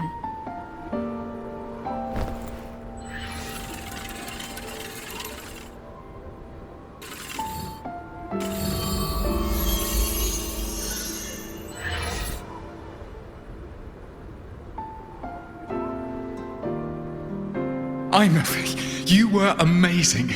If not for you, that Glomoth would have crushed us to a bloody pulp. I'm still shaking, but you're already cool as ice. Are all synchronists from Rebel College as composed as you? If you want to thank her, share your Voidstorm research. To the Frostlands came our little Imeth for this curiosity. You should show her that thesis you've been writing for years.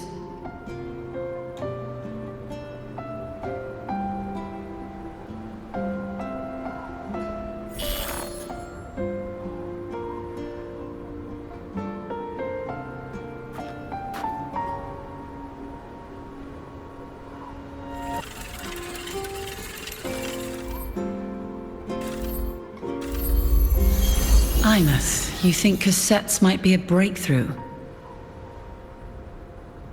I'm not sure. Right now, they're just for archiving. Actual transcription feels like a leap.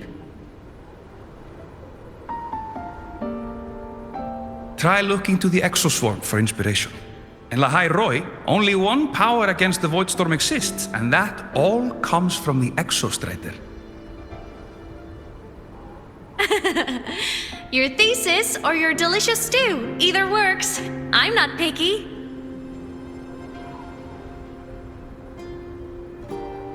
As for the Voidstorm, I'll try all your ideas. The problem is, we don't understand the Voidstorm deeply enough. Especially in the depths with high void matter concentration. No probe survives the journey, so research is stuck. I can't shake the feeling that...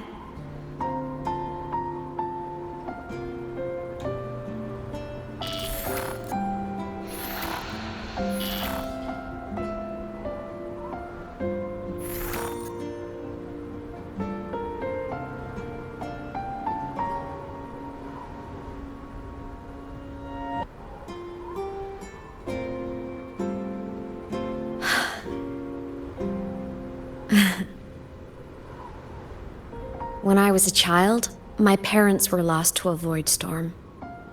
Soon after, I even forgot what they looked like.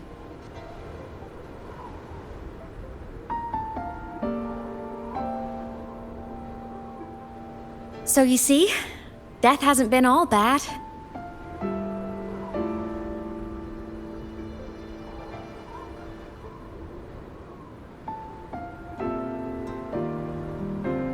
Once I became a digital ghost, void matter couldn't affect me anymore. Even if the whole world forgets my friends and colleagues, I still get to remember every single one of them. Imeth? Yep. You don't always have to smile through everything. What's that supposed to mean? I'm happy. Really. It's the way I choose to live. You're too serious, always overthinking, hence the long face.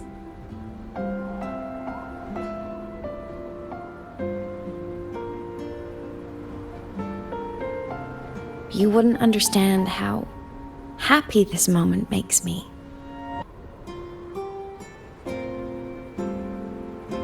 Come on, I'll show you the Frostland's slumbering giant. Lahai Roi's Exostrider.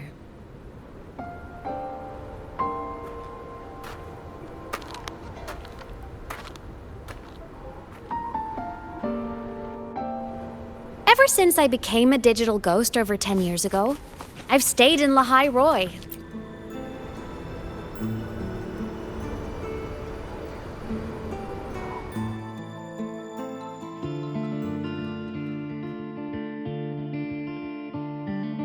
So the rain holding Jinzhou captive stopped. Time began to flow again, and everyone got to celebrate a new beginning with the Moon Chasing Festival.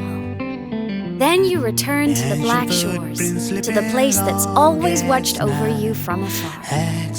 Oh, and the archipelagos, Raguna and Septimont. Oh, I just love how different these places feel. Storms are pushing us it's all so wonderful. I love hearing these stories. Dive deep into the space, across the stars, running away to all the places where we've never been. That's our curiosity. Linger on, wishing for the better days. Bring the dawn.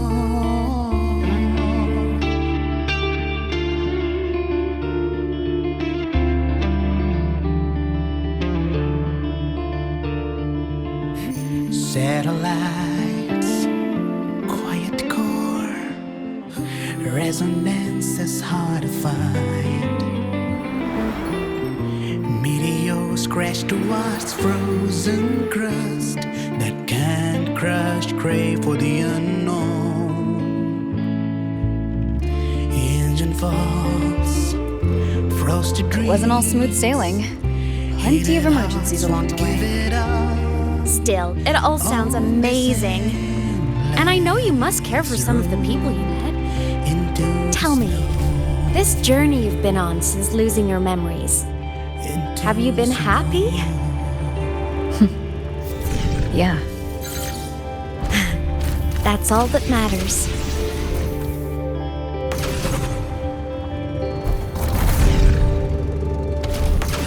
This must be...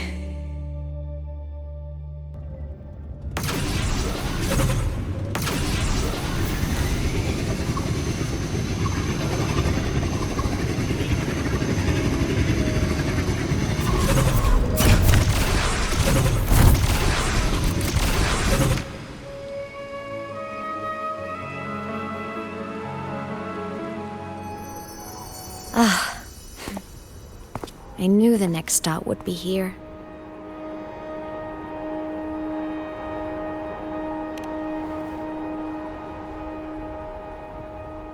The cabin up ahead. It's where I used to live with my family.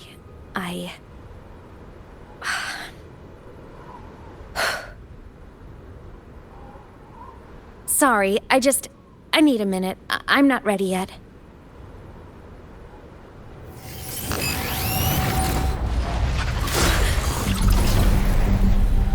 Just like before. The moment it appears, my frequency starts getting sucked out of me. Imeth said it's a Threnodian derivative, like the Void Worm. They share similar frequencies, but my gut says it's different.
What happened to ya?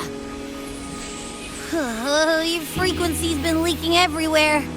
I tried plugging it from the inside, but it didn't work. This is no good. How about this? It stopped. For now, I gotta rest. You did great, Abby. Go get some rest. Don't you ever jump in after me like that again. The void matter concentration down there is too high. If you fall into void space, even you could be consumed, erased from existence.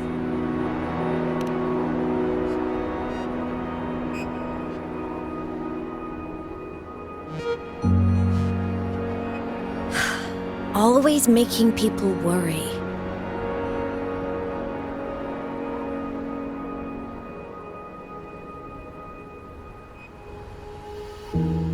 There's a theory in Lahai Roy. Threnodian Aleph 1, the devourer of existence, is the embodiment of voidance, the dissolution of all things. Its true form is like a black hole. And that theory is correct. I've verified it myself. So far, I'm the only one who's reached it. Because I'm already dead, and no living soul could withstand a place like that. You went inside the Threnodian itself? Yes. Think of a severe void storm as a manifestation and portal into void space itself. A higher dimensional plane. It's pitch black, but also like a kaleidoscope.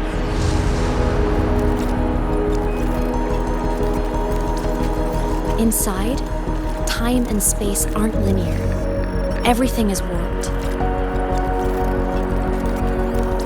Things the Threnodian devoured from different eras can be sitting right next to each other. I know you fought many Threnodians, but Aleph 1 is different. It's already won elsewhere.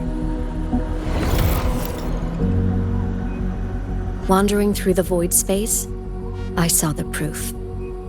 A graveyard of civilizations it's already ended. The Threnodian's presence in Lahai Roy is only a sliver of its true self. It's been trying to break through the seal on the Strider Gate to devour Solaris.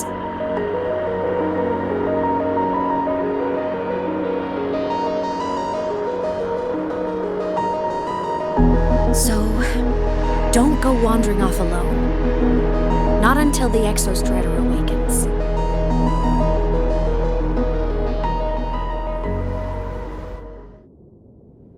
Come, let's rest at the cabin.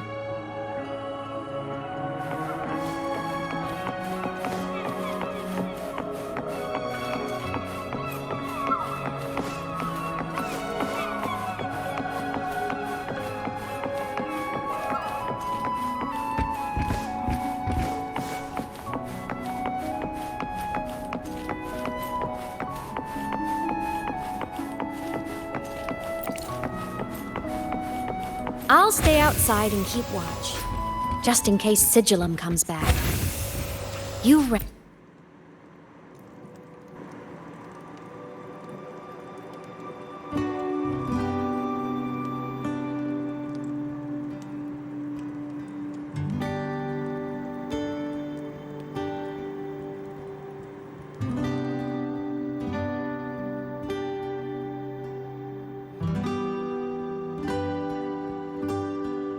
I remembered something before in the lake. I should look around this cabin while I wait for her to get back.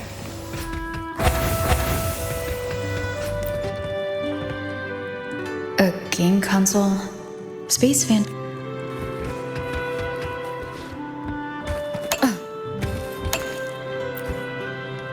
Childhood doodles.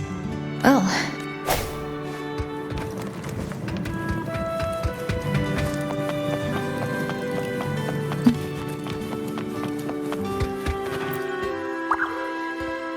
Stuffed toys. A big cat and a small cat. So soft. The Saul skin rushed towards the couch.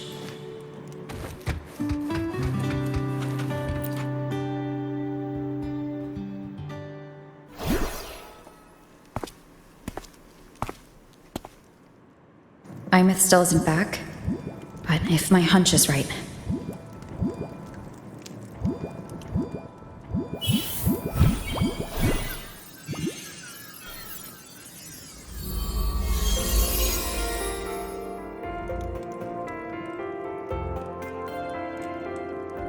Myth, have you been out terrorizing those snow fluff seals again? They scatter the moment they see you.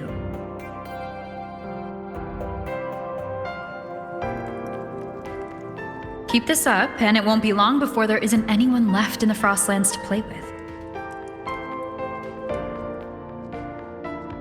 Have you finished your lessons?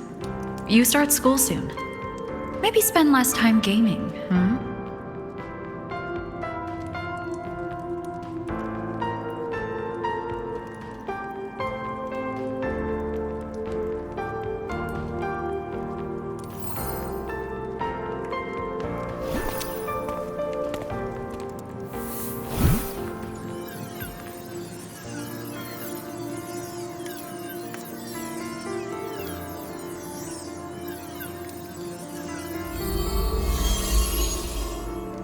Nuh-uh! They love playing with me. Why else would they crawl over and play before running away?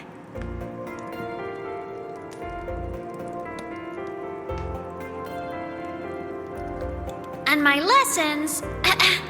You promised me another level of split stars. No takebacks.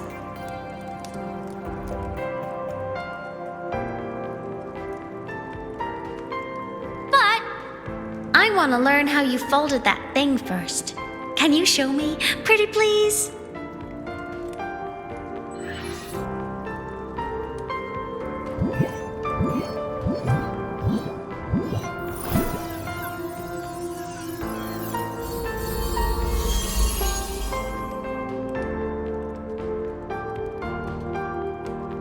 You mean the paper plane? Yeah! Mine always nosedives right away, but yours flew so far. How?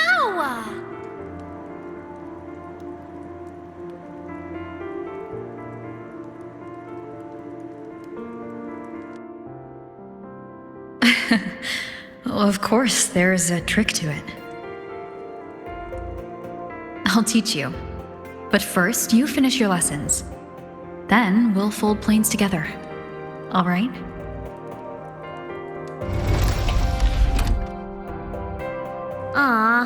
Okay. You promise? I promise. Cross my heart.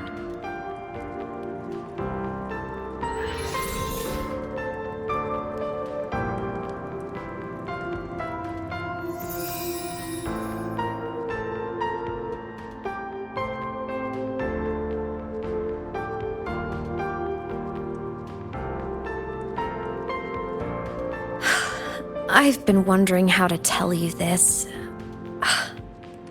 And now...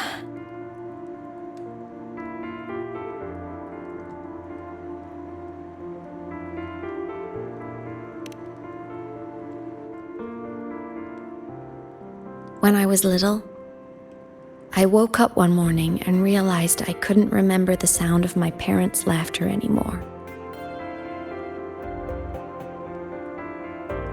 Their voices, their faces, their warmth. Everything about them dissolved in the void storm. Later, even the memory of forgetting them began to fade from my mind. It terrified me to the bone. I didn't know how to fight it. I felt cold. And I knew I had to do something, anything to make it stop. So I ran away from Bjotr Woods by myself. I hid in the Starwood Riseway and made my way to the Frostlands. My parents, one was a foreign researcher, the other a Roya. They were stationed here during the Void Storm.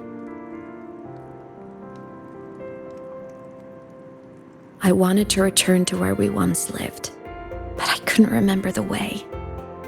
I stumbled around for so long, until I finally reached this lake.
past self saved you. I was sinking into the lake, choking. Everything was fading, until a pair of warm hands caught me.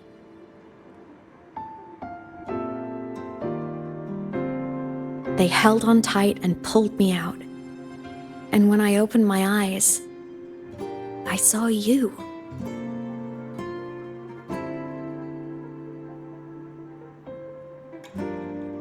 But then I realized the talisman my parents had left me was gone, probably lost to the deep. The thought alone broke my heart. I cried so hard, and you had no choice but to scoop me up, comforting me as best you could. You took me back to your cabin to get warm. And after that, well, you guessed it. I stayed with you there, under your care, until the day you left Lahai Roy. Why did you keep this from me?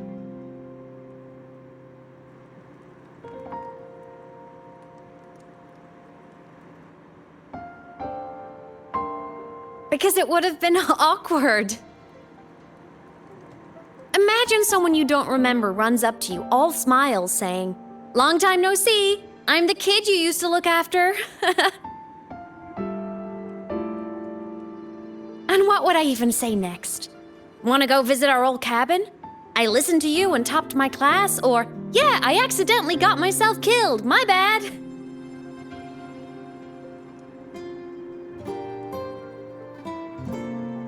Saying any of that would only burden you. You never asked for any of it.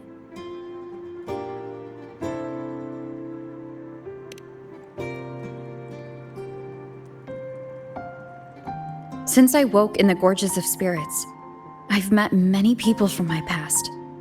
They've helped me recover pieces of myself. It's a good thing.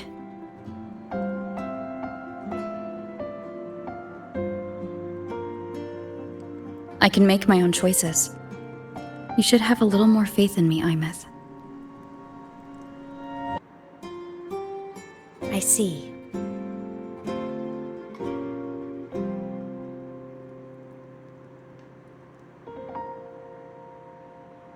Then I'll just shoot away. My freshman speech, my first song release, the time I hit a new sync rate record. You missed all the big moments.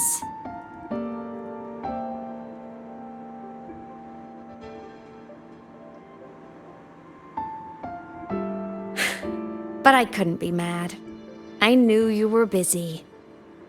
You were always off saving Solaris from the lament. You had to, and I do think that's a good thing. So I thought, why can't I do the same? Look, I kept Lahai Roy safe while you were away. Sure, there was a cost, but not bad for your unofficial apprentice, right?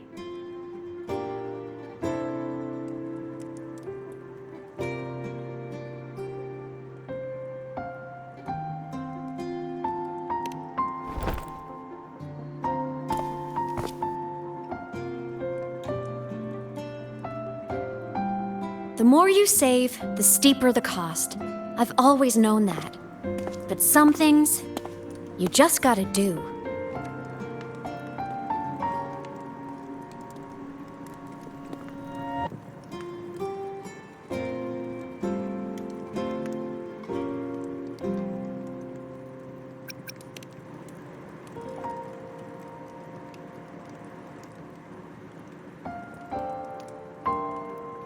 Hey, easy now.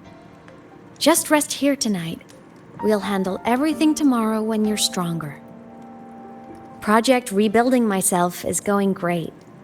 Once we reach the Exostrider and recharge with the reactor, we can make for Sigillum and finish it for good.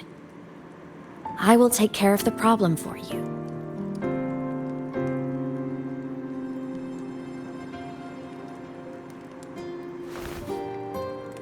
We will face it together, Imeth.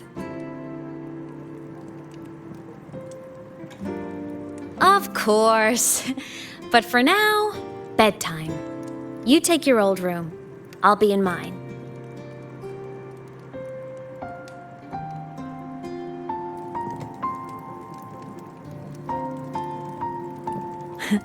Kinda takes me back, saying goodnight like this. Just like old times.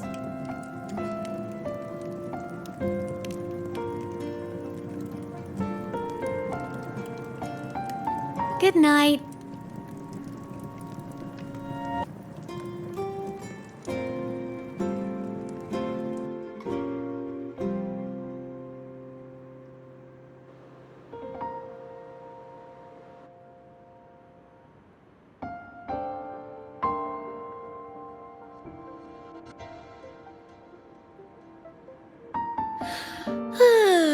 Huh? When did I fall asleep?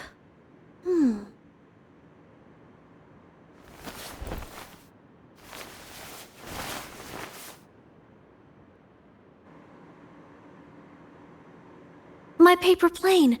I have to show it to her.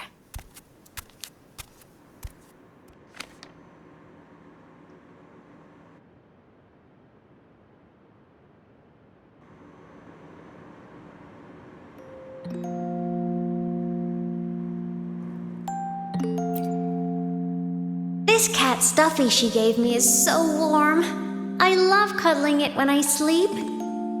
Feels like...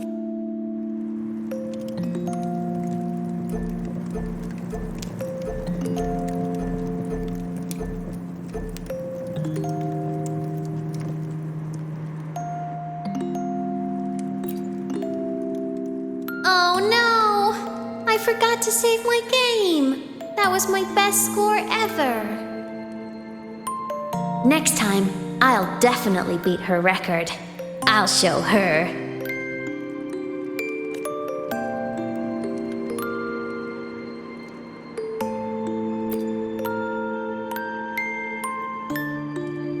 I wonder, how long will she stay this time? I wish she didn't have to go deal with all those annoying people. How tiring to have to work so hard every day. Ugh, but she never listens. I'm just gonna talk her ear off while I can.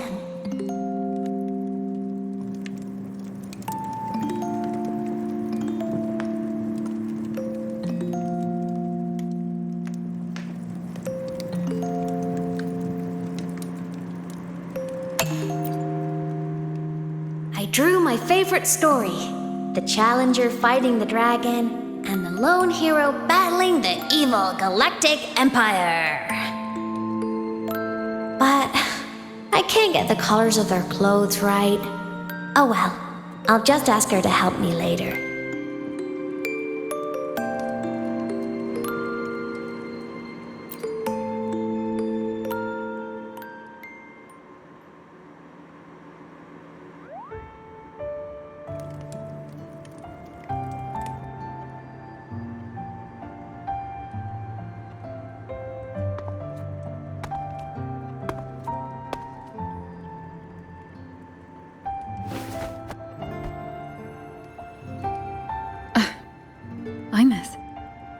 What's wrong? Can't sleep?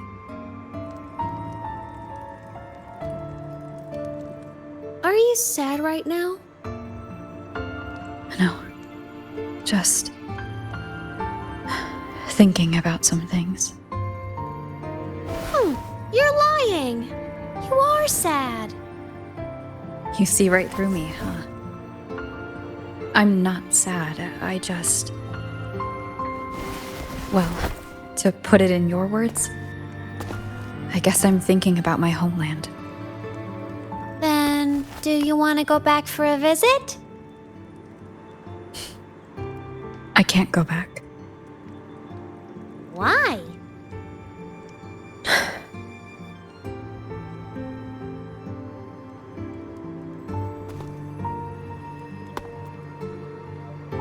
Can I tell you a secret? After Mom and Dad went away, my chest always felt all tight and heavy. When people in the tribe talked to me, their voices always sounded really far away. But that day at the lake, after I cried in front of you, the feeling got a little smaller. I didn't feel so bad. I know you can't say this stuff to other people, 'cause they all think you're super strong. But I'm just a kid, and I don't think you're that strong. So, if you need to cry, you can cry with me. I'm really good at keeping secrets. So, you don't have to be sad by yourself. Okay? My homeland is far, far away, Imeth. The people there gave me a mission. That's why I came here. What kind of mission? It must be really important to come so far. It's complicated. Too complicated for you right now. Then just pick a simpler way to say it. I'll listen really carefully. A simpler way. Put in terms of your space fantasy Katya games, I came here to save the world. To do whatever needs to be done to fulfill the mission, for as long as it takes.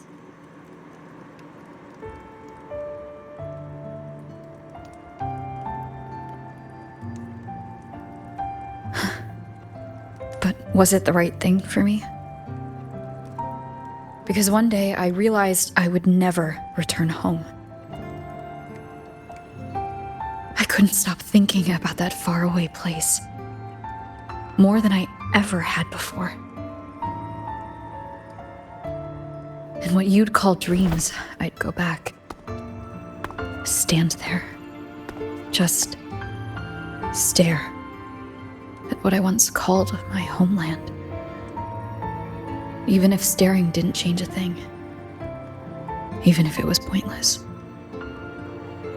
Oh, I see. You miss home. Maybe. But talking with you makes it not so bad.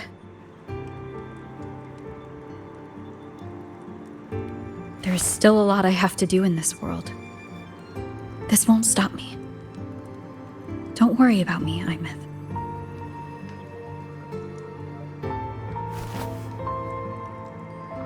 Yeah?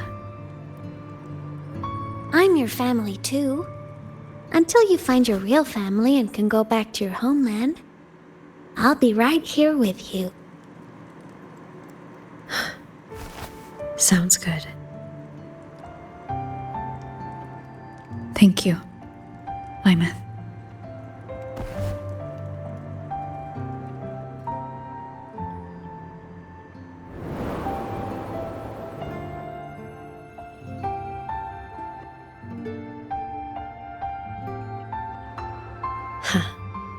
A dream of the old days.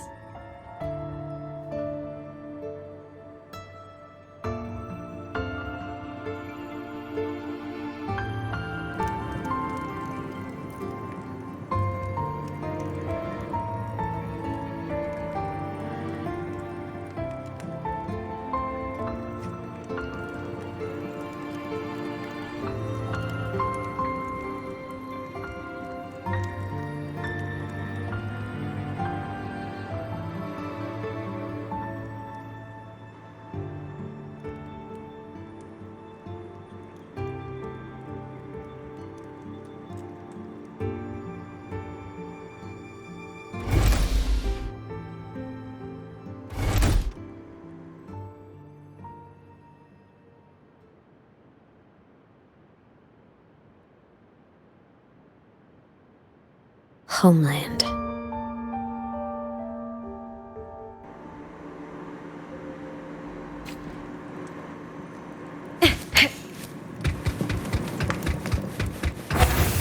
Morning! Off to see the Exostrider we go!